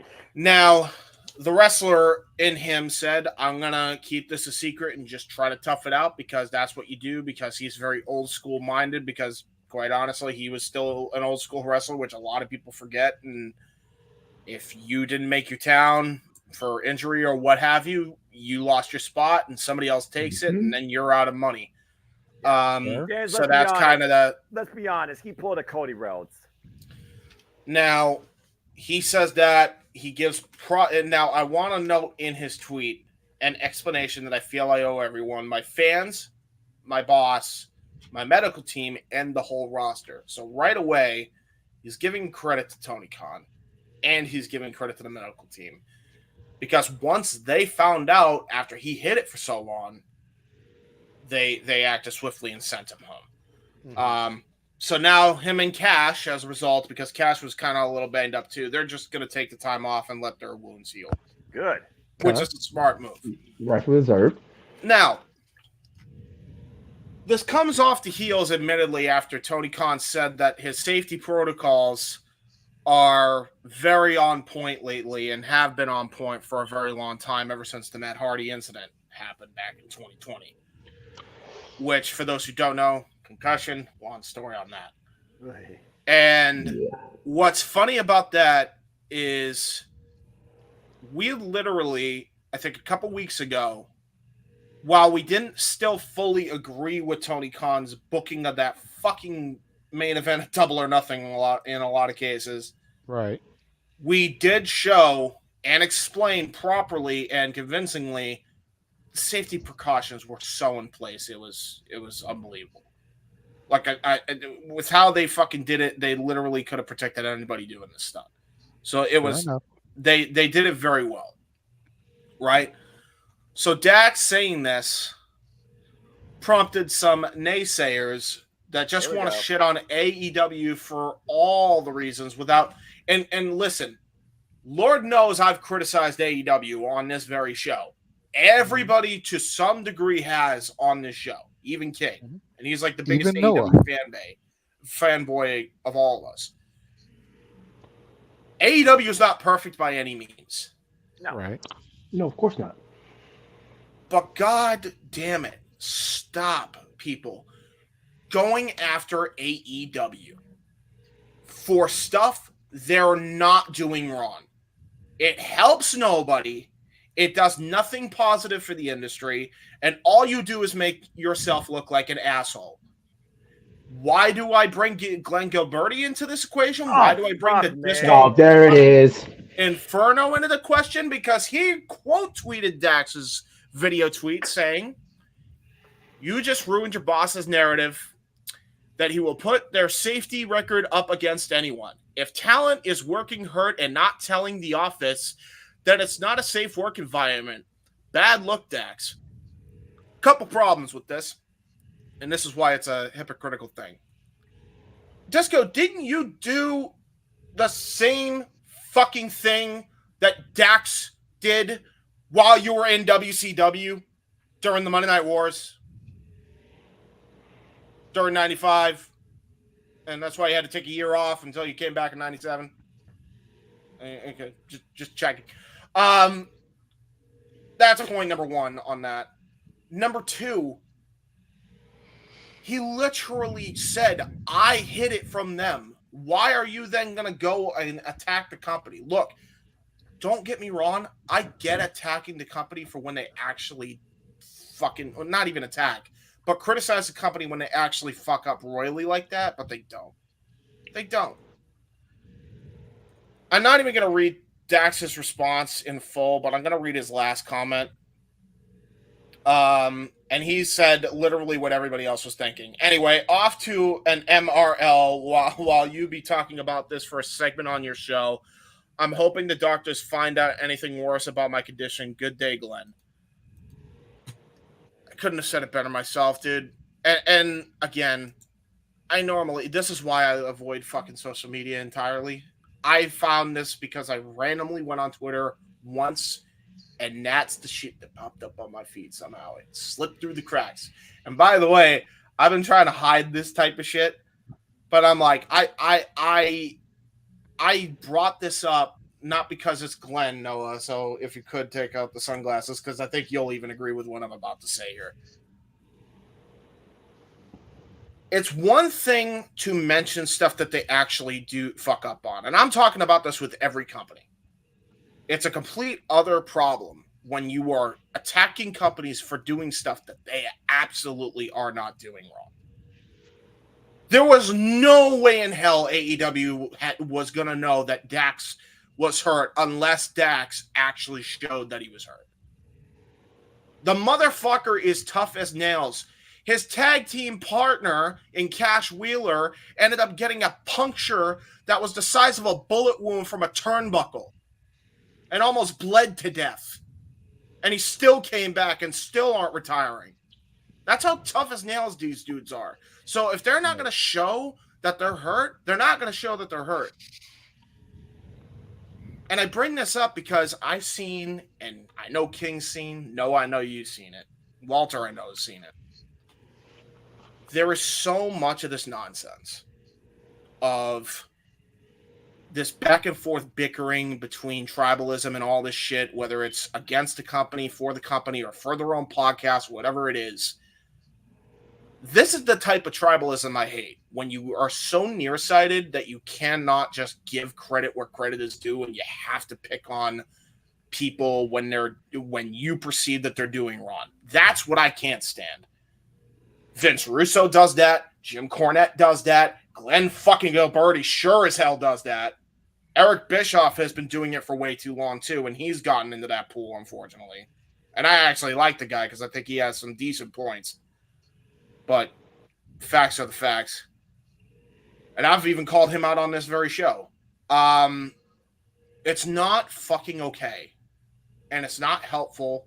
And the reason I bring this up too is you want the wrestling industry to merge. You're doing the exact opposite of what we're trying to do, which is bring the wrestling community together and bring the wrestling companies to work together.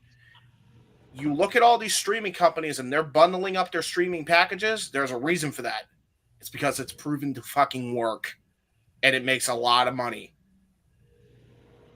Now, call me if I'm wrong, but don't you want the wrestling industry to make you a lot of money? I'm just saying. So, That's fair. That's my point on that.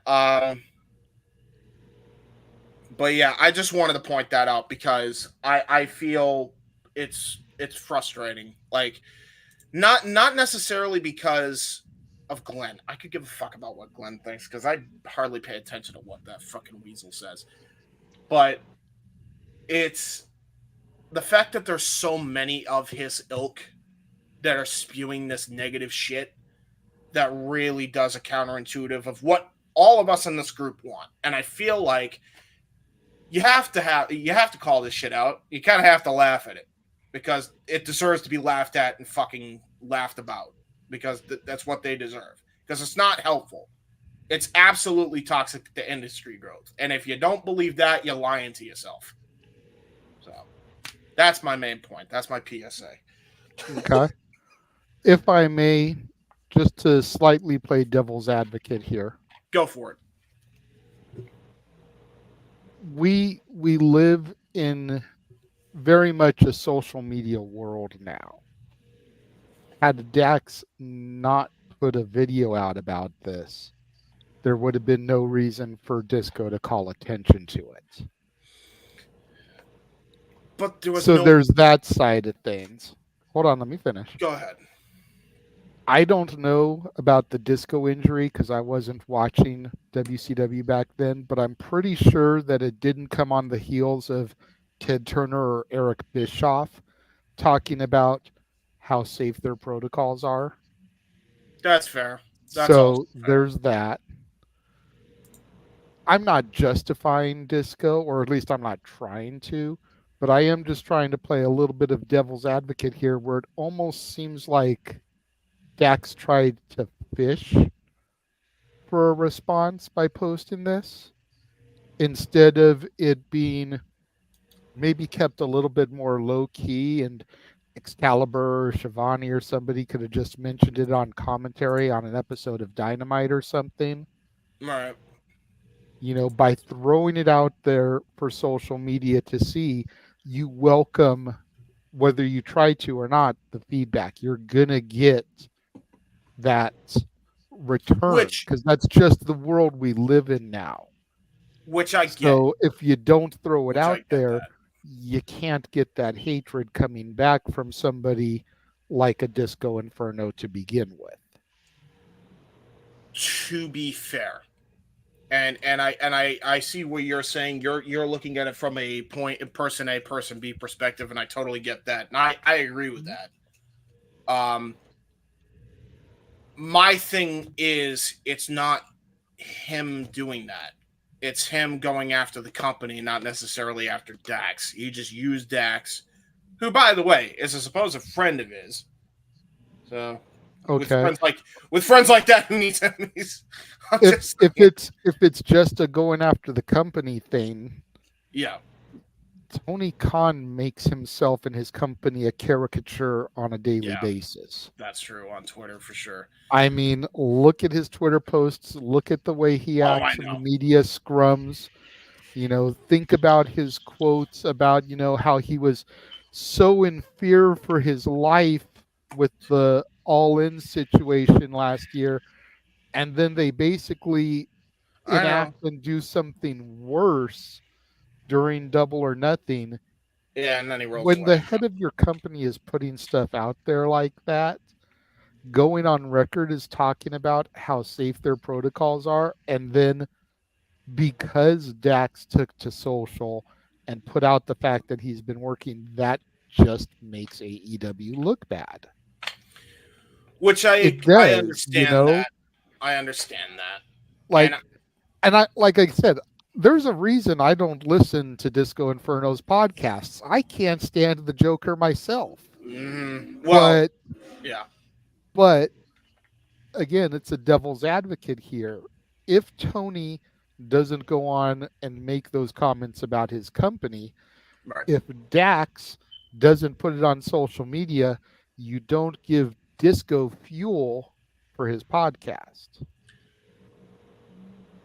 Again, to counterpoint all of this, because there is a counterpoint that I'm trying to make, and I get that, but the company and what they do, as much as the boss does not help his case, this is one of those things where it's like, criticize them for what they actually do wrong. This is 100% on Dax, and even in the reply tweet to Disco's tweet, I think he even took full responsibility on his own shoulders because he was the one that hit it. And don't get me wrong, they do some stupid shit, but they haven't done a lot of dumb crap since what I want to say the Dante Martin injury and Death Before Dishonor. That was egregious. It was a Super Card of Honor, but yeah. Yeah, Super Card of Honor. So since then, it's like I still shudder when I see that footage. Yeah, it's so bad. But I'm glad he's back to normal on that front. But my whole thing with that is, you know, we already talked about how mistakes happen.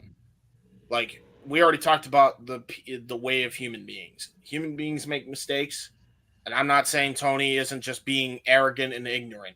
Trust me, there's been plenty of podcasts between all four of us that have absolutely called him out on that bullshit. But for the love of God, with this bullshit, Disco just wanted to do that because here's the best way I could put it. There's so many fucking Alex Jones types in the IWZ sphere that it's actually disgusting.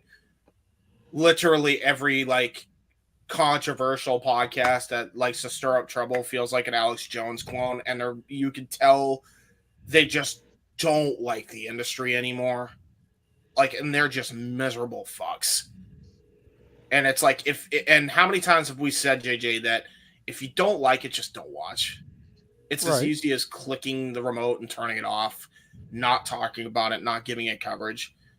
Like, it was after a while that of all fucking... how is it that everybody is just that immature, and yet Bruce Blitz is the one with reason because he ended his podcast, and he was fucking toxic more than anybody else in the industry at one time. And if you know who Bruce Blitz are, you know that wrestling trivia. I'm not knowledgeable about him, but continue. I do. King knows. So at least after him. I think it's still a big problem. I think if we're going to move in the forward of companies working together and the fan bases coming together, and I'd rather the tribalism, put it this way, of sports teams. That's what I would like. Where if you like TNA more than WWE or AEW, you represent a TNA shirt, or if you like New Japan, you wear a New Japan shirt, or you wear a AEW shirt or a WWE shirt, you can wear it out in public. It's like, hey, you're a wrestling fan too, and it's like, well, AEW sucks. Yeah, WWE sucks or whatever, but they'll like joke about it in the bar and have a good time, and it's like water cooler talk. That's the type of tribalism I would like, not this bullshit. Need to be combative. Need to get the fans to attack a company, need to send my fans after somebody, need to go after somebody, and then my fans see that in public, so they in kind respond to that, said that.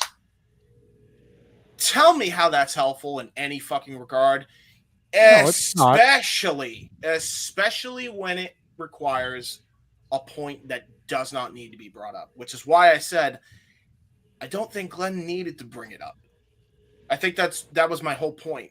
Glenn didn't need to bring it up because it was completely irrelevant to the stuff AEW actually did good on when it came to their health protocols and safety protocols. It was a completely unrelated thing, and he wanted to fucking correlate the two because he's bullshit at the company for external fucking reasons. Let's not even kid ourselves. That's exactly what it is. Okay. I get you there. And again, perfectly clear, I'm not trying to defend Gilberti, but nobody is. devil's advocate here.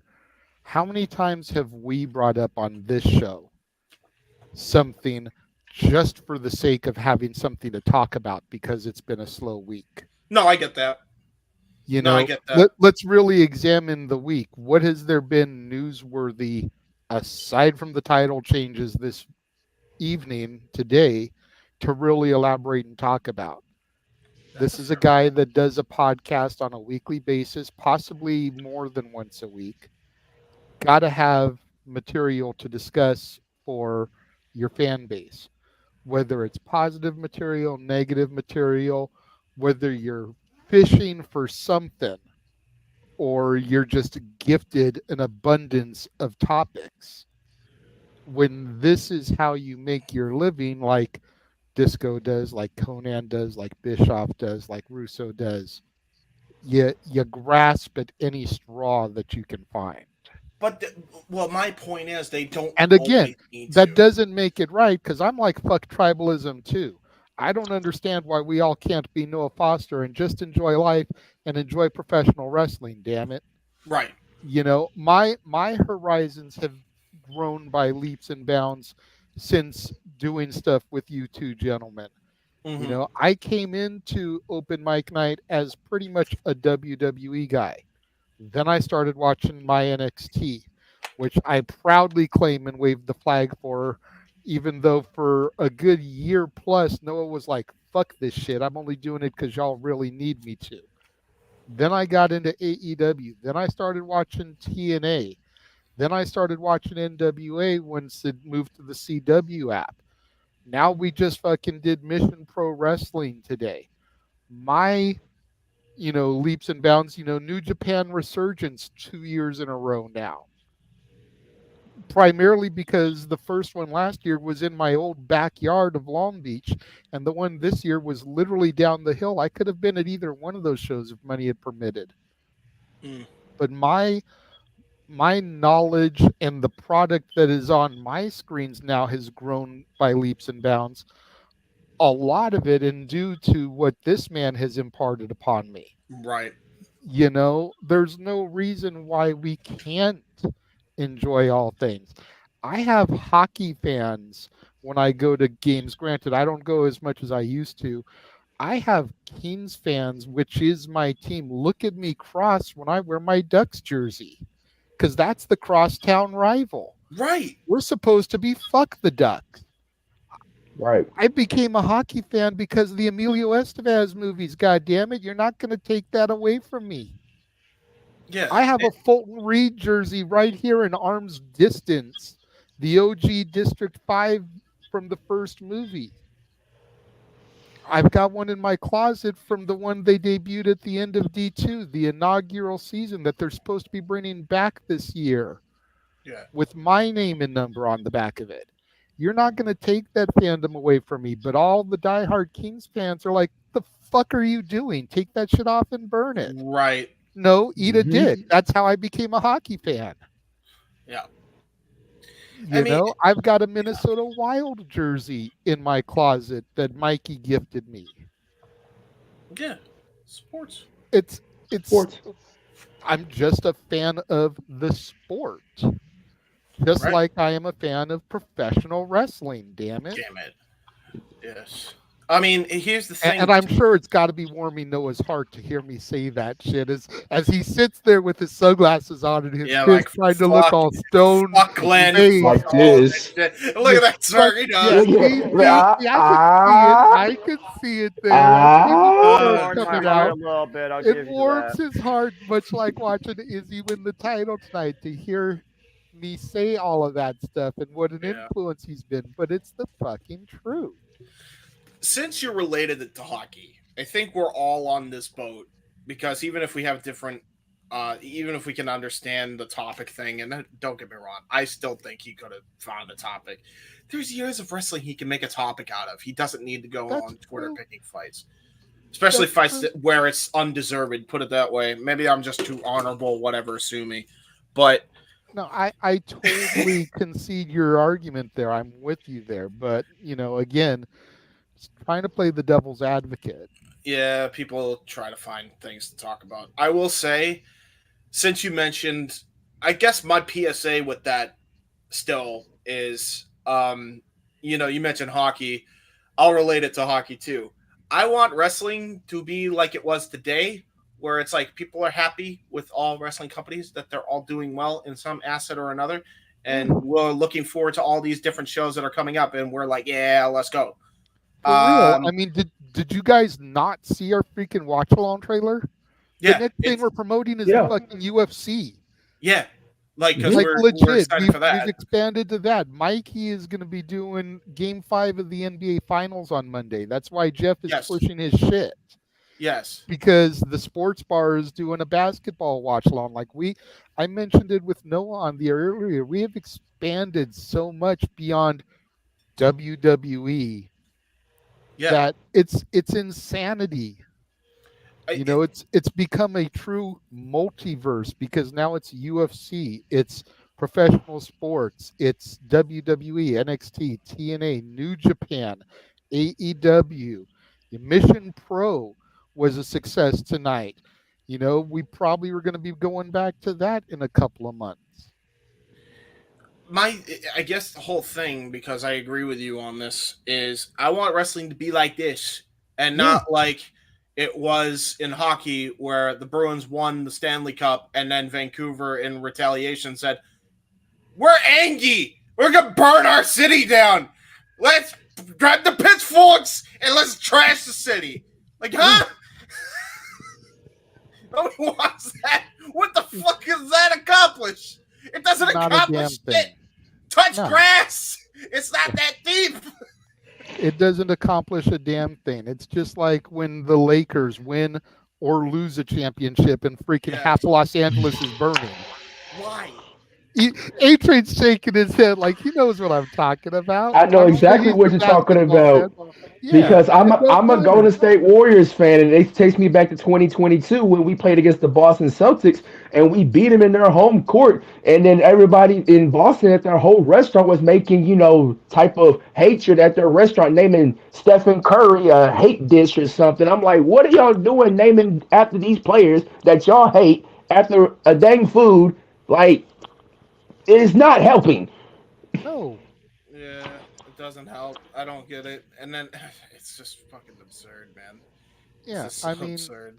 We bring up the tribalism all the time on this show, unfortunately, which is part of why Noah has the facial reaction that he does, because it seems like this comes up at least once a month, and it's a depressing topic to bring up. Yeah. We don't need to circulate the photos of AEW with a half-empty arena. Like that doesn't do any favors. So the fuck what? Yeah, by the way, the first 2 weeks definitely showed the problem. Why after that week 3, week 4, week 5, gotta take a picture. It's half empty. Let's cause some stir from my website. Yeah, fuck off. You're not helping anything. Do you have solutions? I mean, you've had on the one solutions hand, on the show.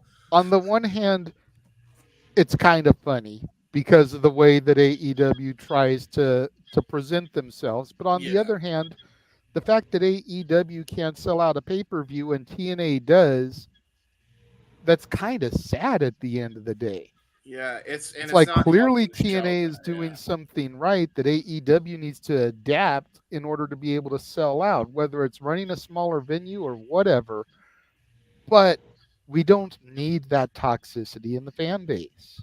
No. Just enjoy what you enjoy, and if you don't enjoy what other people do, shut the fuck up about it. Yep. It's really that simple. Dude, just enjoy the industry. It's never been better. There's so many options now, it's ridiculous. See what it says under Noah Foster? Just enjoy wrestling. Enjoy wrestling.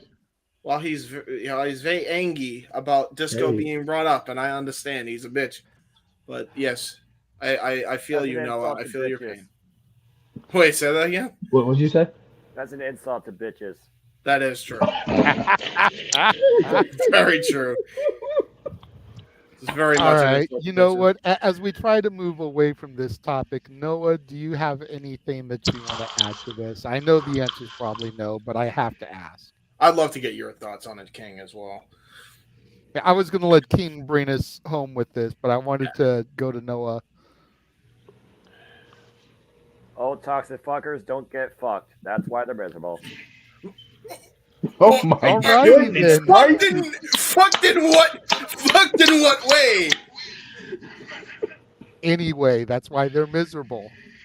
Oh, I see. All right, A-Train. Wow, I didn't expect. Every time Noah is so like wholesome, I forget that he could just come out of nowhere with. But them one-liners come out of nowhere and just bam. Yep. But to add on to this, do y'all want another wrestling monopolization? No. Is that what y'all want? Because as the wrestling industry, we do not want that. No. We've been through this before, and you see where that has gotten us in the past. Just in like Noah's tagline says right there, people, just enjoy wrestling for what you like, whether that be WWE, whether that be AEW, whether that be TNA, whether that be Stardom, whether that be New Japan, or whatever, or even your local indie, promotion. Yeah. Enjoy it, because the wrestling industry as a whole, as far as these past consecutive years, these past 2 years or whatever, it has been for the better. Yep. It really has. I mean, just to piggyback on that, there's no reason why you can't enjoy it all. I mean, at the end of the day, pick your big company that you want to support. That's fine. Keep it to yourself. Don't run the other one down, but then go to your local federation and support them too, because at the end of the day, you want to see those guys make it to the big company you support. That's what warms Jeff and my's heart. Yes. Watching as much as we do is seeing guys like Sami Zayn, Kevin Owens, freaking Bryan Danielson, the Young Bucks, as much as we shit on them. Gargano, Candice LeRae, as much as I shit on her, we saw all these guys when they were in the indies. And now here they are on our television screens on a weekly basis, or better, or for worse. And we can tune in and still cheer or boo them at will. They have made it. Yep. My moral here, I think, to wrap this up in a nice, neat bow, is at the end of the day, pro wrestling is supposed to be enjoyed, and there's plenty to enjoy, and you can criticize and find ways for it to get better, but at the end of the day, it's what I always go back to. You can support companies, you can watch companies, you can pay for pay-per-views of said company, but at the end of the day, why are you paying the money? Because it sure ain't for the company. It will always be for the fucking workers that are on those brands every single time. Agreed. So just support the workers. That's what it's all about. It's the fucking people working there. So the workers draw. They're the drawing power. Exactly. All right. Well, that's pretty much all the topics that I had in store for the evening. So really, what we're going to do here is, since we mentioned hockey a couple of times, we're going to run the documentary trailer that, is still fucking coming soon, like Veer Mahan for James. Hey, listen, it's coming. Veer finally came and then he got released.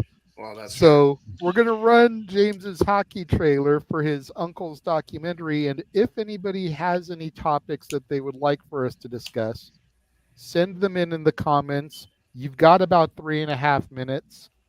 Otherwise, we'll probably start to wind things down, because it was that slow of a wrestling week. Like, legitimately, the only other thing I could really think of to discuss is the Logan Paul Donald Trump interview, and I know people want to discuss that. So nope. We already talked about one toxic fuck. Nope.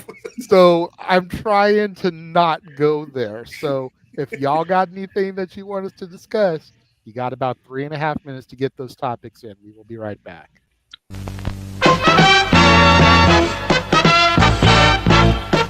Now, preview time. So let's take a look at what's coming your way. Fuck Glenn Gilberti. I'll tell you, he's a right bitch.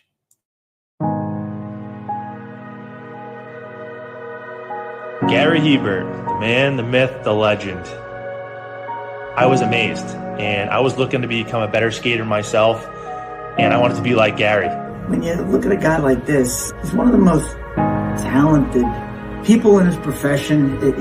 He's been given gifts by God. It can get frustrating at times when you're trying things that, that maybe don't come as quickly to you as other things. And, you never really felt that sense of frustration with Gary. It was always about improvement and positive reinforcement. Was it really the end? Was that head injury really the end? God has called Gary to continue to be a blessing to others and to be a passionate example. My name is Gary Hebert, and this is the World Academy of Hockey, otherwise known as the Inside Edge.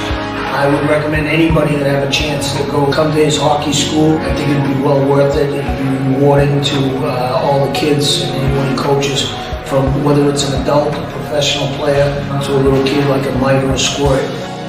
Gary, from day one, has been instrumental to my hockey career. I started out as a potential Division III player, and Gary brought me single-handedly through high school and into a top Division I prospect. I owe it all to Gary, the biggest legend on and off ice there's ever been. Listen, watch, learn, be confident, and have faith. Those are the answers I was brought to. Yet, I only now am really learning how truly important those 5 things are.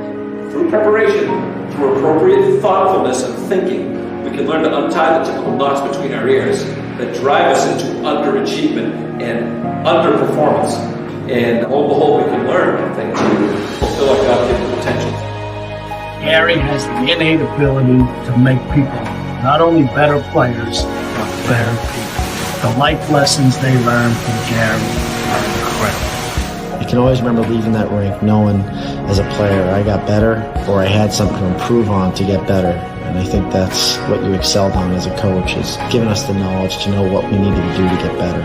There's coaches who know the game, but can you communicate and create passion in your kids and in your players? And Gary's able to do that. Gary's got great knowledge and the great hands, but more importantly, his ability to connect with people and care for them. His communication skills, to me, really stand out, separate him, and that's why he's one of the best, in the world. Gary's a legend. He's a special man. Since it's taking so long, I'll give you guys 3 hints on other interviews that are coming to this documentary. There is Paul Stewart. There is, and Hall of Famer Paul Stewart, by the way. There is also Ken Hodge Sr. was interviewed. Very nice. It's a big one. There's a lot of footage that is in between 1993 all the way to today. So forgive me if I'm a little slow with it all. It's a big project. I think people forgive you. And in defense of Veer, he still came stronger than Glenn Gilberti ever did in and out of the ring. Damn. Hey, Glenn Gilberti was actually a champion. No, you know what? By the way, to be fair to Disco, I'm not even attacking him for the low-hanging fruit that a lot of people say, and that, he sucks in the ring. I never thought that. I actually think he was pretty decent in the ring. He was a decent worker, all things considered. It wasn't his fault. He was set up with the disco gimmick in the fucking 90s. What the hell are we doing? Not his fault at all, but he ran with it, and he was still over, by the way, people. I'm just saying, I'm just going to point that out there. In fairness to Glenn, he actually got crowd reactions while he was there in WCW. So that's fair. There is that. He was with the Wolfpack, too, so. Exactly. True. Well, the only reason he was with the Wolfpack is because he likes Scott Hall liked it. He's like, you're funny. I like the 70s, too. Come on in, brother. I like Elvis. He's not from the 70s. Ah, who cares? Yeah. Good to pull at him. Yeah, exactly. Well, I'm not seeing any other topics come in, so we'll go ahead and begin to wrap things up. I'm a little bit surprised at how early things are winding down tonight, but when you consider how long we've been on the air, Noah, it might actually be a good thing. For once, I actually agree with this 2-hour mark and what I wish Monday Night Raw used to be. I'm not going to complain.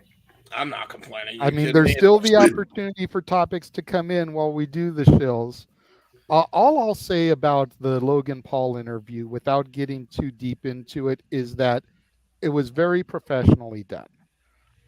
Whether you like Logan or you don't, or you like number 45 or you don't, the entire interview was very professionally executed. Yeah. And it's definitely worth a view if you are fans of either one of them. I will just leave it at that. I mean, I'll do his impression because it's funny to do his impression. Donald Trump is pretty fun to do. Comedy is always subjective. Anyway, continue. That is true. All right. So make sure you follow Josh Mansfield, the Cleveland combatant. He was in the chat room a little bit earlier for Clash at the Castle. You can find him on Twitter at Walking Hymnal or on Instagram at Mallowmangram. Big G as well popped in a little bit earlier. You can find him on TikTok, Big Baller G 1988, on Twitter at NoDQ_Big Baller G, and on Instagram at Threads at NoDQ_Big Baller G 1988. You can follow our good friend Datilla at Rangers of Wrestling on YouTube, where she always reviews Raw, Dynamite, and SmackDown. We're trying to convince her to get on the NXT bandwagon, especially with the TNA crossover happening, as she reviews TNA with bodyslam.net on YouTube. But check her out there. Walter had to bounce, unfortunately. There were some issues at home, but you can find him on YouTube, Rage of Wrestling, on Instagram at CalFire for his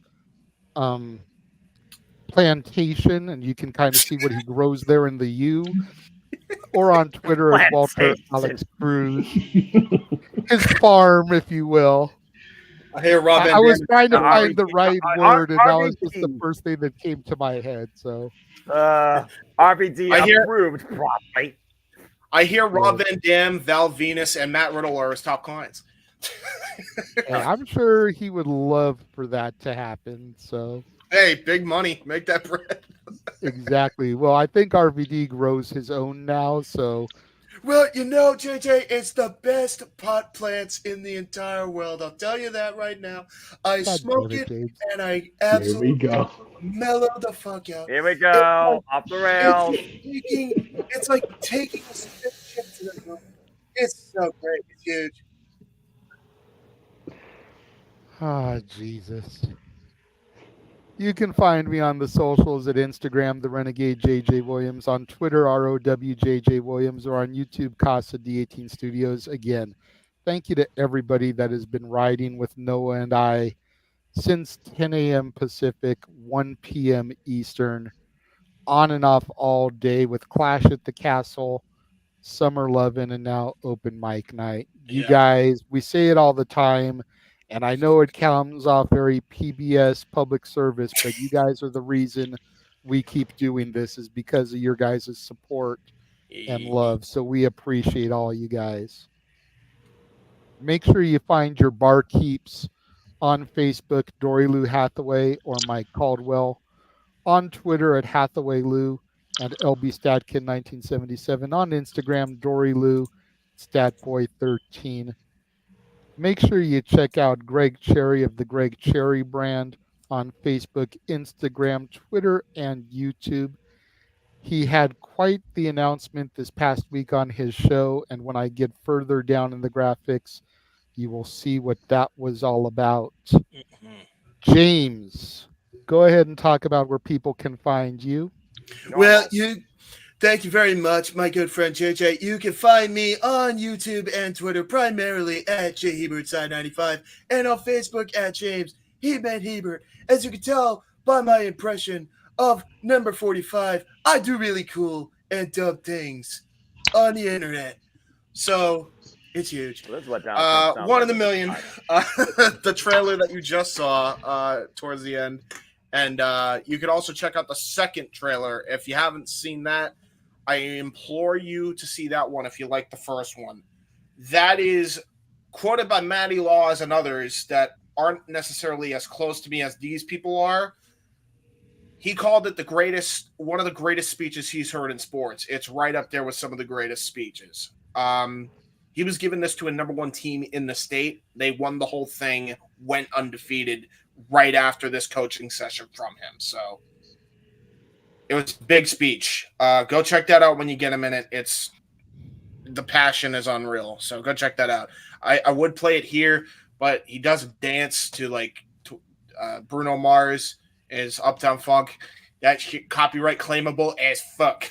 Even Gary took a hit on that one. Mm-hmm. So yeah, we can't air that here. But yeah, go check that out if you can. There you go. Noah, go ahead and tell people about where they can find you, bruv. If they wish to, and if they choose, they can follow me primarily on the Twitter and on YouTube at Foster9016 for all things wrestling. And shout out, of course, to the entire AEW family on the Twitter and our social media platforms. King, been absolute pleasure. Definitely hope this is not a one-time with your bruv. Yeah. And I'll see you Wednesday for our usual watch-alongs. Again, folks, my channel, my content, my theme on social media primarily is wrestling predictions. Again, we'll have City Predicting towards the end of the month with, of course, the Forbidden Door. And prior to that, of course, me and the King, along with the HCW crew, will be doing our impromptu, our Forbidden Door preview, and our outlook this month on the professional wrestling industry, too. And, of course, the community tab on my YouTube channel where you can keep up with the latest in giving your own simple analysis and all the latest shows we cover here in and out of all things professional wrestling, courtesy of Simple Polls. I remember when you were talking about, James, you can actually do picture polls. I think up to 5 pictures. If we're going to do that nonsense, do it at the end of the year, bro. But again, I am not a meme. Damn it. You are a meme now. Oh, yes, you are a meme now. Shut up. All you shut yes, up. Yes, you are. All three of us have worked individually, and now we're going to corroborate some meme album artwork. Speaking of album artwork, Noah, that's what I call slow jams. Noah, that's what I call Disney. And Noah, that's what I call music. Coming soon to a CD near you. And with that, and the more karaoke shows the do, the more embarrassment that we get of Noah to add to these skits. But as always, I'd like to encourage you all to just survive for the German professional wrestling. There are no winners, no losers, there are no betters. Don't be toxic, support and respect each other. It's as simple as that. But damn it, JJ, you're too much of this album crap. You love it, Noah. I'm annoyed by it. Dadgummit. Top 10 bestseller on the way. Shut up. This product will not be available in any retail stores. Please do not be looking in any retail stores near your local area. Right.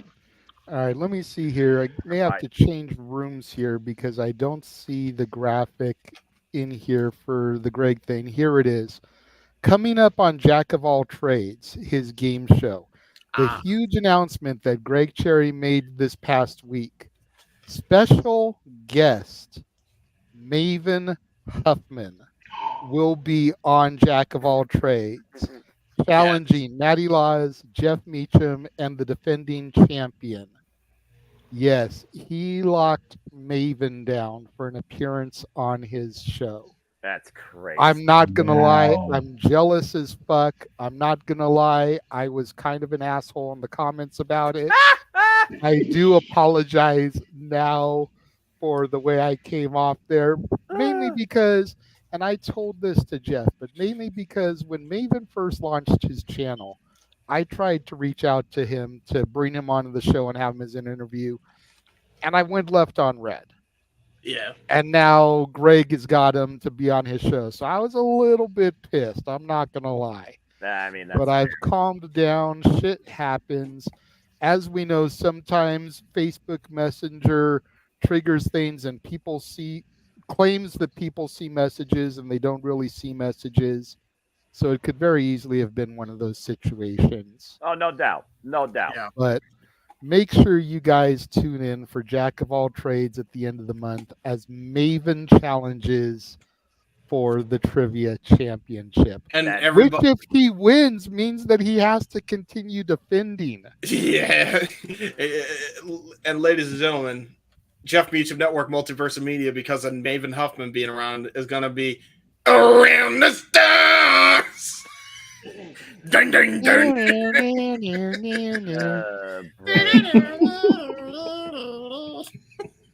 I want to stay up for a Bima's Pro Wrestling Noah show for this announcement, but I think at this point you guys have exhausted my mentality beyond all belief. I'll probably just watch after church. Yeah, definitely. If you guys missed the calls, go back and check out yesterday's call of Against All Odds, featuring the return of Brother Nero to TNA. Check out the call from earlier today of Clash at the Castle, and then the call from Summer Lovin', all in the archives across the Multiverse of Media channels. The ultimate screw job, the Scotland screw job. Check all those things out. And again, titlematchnetwork.com, $15 a month. You get access to, when I say a shit ton of promotions, that's I'm not even exaggerating. Like, there are so many feds on there that it's like, how do we try to keep up with these things? By the way, it's not just indie feds. There's like shoot interview companies as well. There's so much damn content on Title Match Network, dude. Independent like wrestling. Archive stuff too is crazy. Independent wrestling. Yep. And because it's primarily independent wrestling, for those of you guys that are kind of like sticklers for this thing, Title Match seems to not care how many people are logged in watching something at once. Yesterday, when we did our dry run to kind of see what we could get away with, James had 2 devices logged into my account. I had 2 devices logged into my account, and Jeff was logged into my account, watching the DFW live stream for a little bit. That's 5 devices. Yep. We can literally have every one of the major channels across the multiverse, Jeff, myself, Noah, James, and Greg, logged in at once on my account if we so choose. Yep. There's a shit ton of stuff there to be seen. And again, Izzy Moreno, the 17-year-old champion of Mission Pro Wrestling, owned and operated by Thunder Rosa. If you subscribe for any reason, if you are a fan of the black and gold NXT, his NXT, I'm sure your NXT too, A-Train, I'm not for sure. Damn it. Check it out, because you guys know Izzy from being the super fan, and now she is a champion. And Noah and I got to call it. It's so cool. Again, 10 years in the making. That is still so amazing. A decade, folks. A decade. That's so crazy, dude. Make sure you guys tune into Meech's Musings Tuesday this week, as Jeff will be discussing all of those different things. Stat Boy Sports Bar will be on Monday as he covers Game 5 of the NBA Finals between the Dallas Mavericks and the Boston Celtics. Boston has the ability to close out the series. Apparently, back in 2008, they won the championship on June 17th. And Monday will be June 17th, so they could do it all over again on the same day at home. Look at this guy. Everyone is saying that's why they lost yesterday, that they basically just threw the game in order to get home and do it again on the same day. Look at this guy smiling like a Cheshire Cat just with that knowledge he threw out. Look at this guy. I'm a New England asshole. What can I say? So make sure you tune in for that. We don't have a graphic for that one, but check out Statboy and his coverage of that. I believe the game is 8:30 Eastern, 5:30 Pacific, which means he'll probably be going live at 8 o'clock Eastern, 5 Pacific, to give that little 30-minute lead in before everything kicks off. That's probably accurate. Ooh, New Japan Solo is about to start in 15 minutes. There you go. Do you want to climb? A-Train, where can everybody find you, good sir? First of all, thank you for joining us. Enduring our insanity. I know you know these two yahoos pretty well, so you kind of already had a taste of what was coming, but thank you so much for joining us. The Prohibitive Portal is open to you at any time, good sir, for you to cross into and join us in our shenanigans. I'd hope so. He's the one who invented the goddamn term. Well, there you go. Accurate. Very accurate, but always it's good to be with you guys. Of course, I know those two yahoos. Them two yahoos keep me sane sometimes.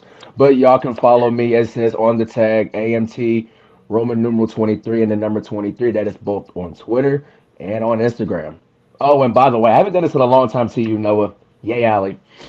Oh, no. You motherfucker! You son of a bitch! Oh, my God. It's because of you. I'm over that shit. I'm fucking I have not heard those two damn words and freaking how to bring it up here. Of course. The never-ending trend. How to bring it up. Always gotta be a damn fucking thing. It's because of you and the diatribes he gets on that I occasionally throw Allie in his face also. We all do, I feel like, at one point. Anytime he tries to get on me or James or Walter for simping on one of the female competitors, we just immediately bring up the bunny, and then we get Noah ranting and raving and with this expression on his face. Gotta give it back to him, because if he was in the ring when we were marking out, he'd be doing the same thing. I said once, I'll say it again. You are a freaking super fan for that bitch. You are a freaking simp for Russian beauties. You are a freaking simp for timeless charlatans. You all call yourself simps because you're foolish and short-sighted. Yet I can have some freaking fandom and appreciate it for the person that.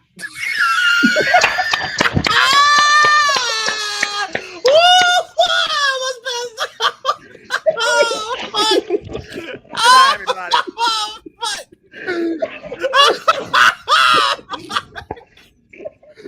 Noah, come back. Noah, come back. We need you to say farewell and send us home, sir. You can't leave.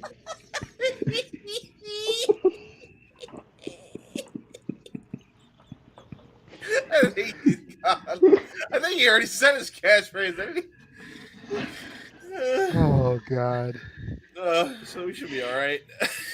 That was so good. It was worth it. Oh, shit. Oh, no! What the fuck? He's a hyphen now. He's hyphen Foster. Oh. Just remember, Noah, Joe Hendry believes in you. He'll believe he'll get Ellie one day. Joe Hendry believes.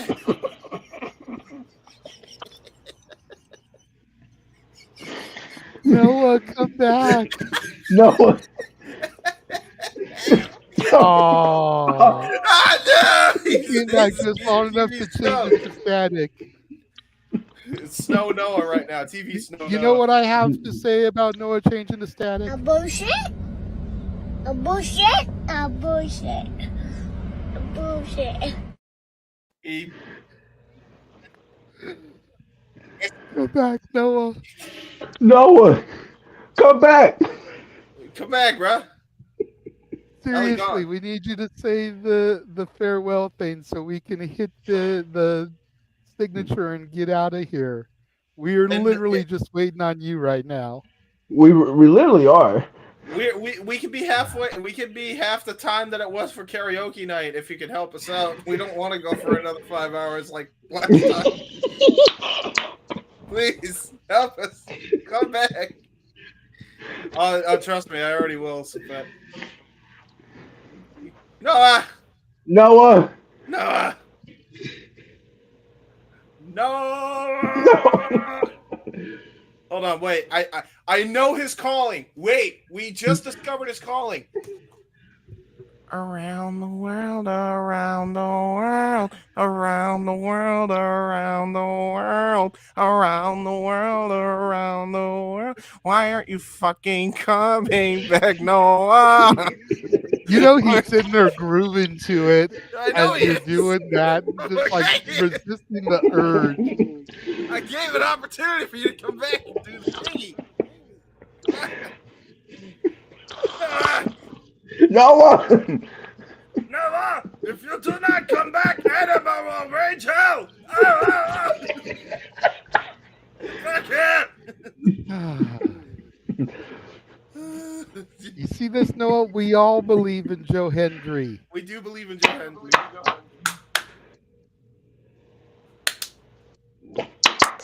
I don't know what we're doing. Do you believe, Noah? Fuck it. Noah, do you believe? Hold on. Clap on, clap off, Joe Hendry. Come on, Noah. Noah, you can't be static forever. I was waiting for him to unmute and go, I believe. True. Noah, where'd you go, bro? He's probably getting ready to watch New Japan as he's on the air. He's like, I'm gonna take my sweet He's ass sitting time. there giggling like a schoolgirl at us calling for him to come back. You know, oh yeah, man. Back, Noah, come back. I mean, usually if I call him, that usually gets him back. Do I have to call him? Is that usually because that's usually how it goes. I have to like call Facebook. Hold on. Here we go, boys. Here we go, boys and girls. I'm gonna give him the old Facebook call. Let's try the new clip that I threw in here for shit like this. Let's see if that works. Everyone shut the up and sit down! Wait. That happened?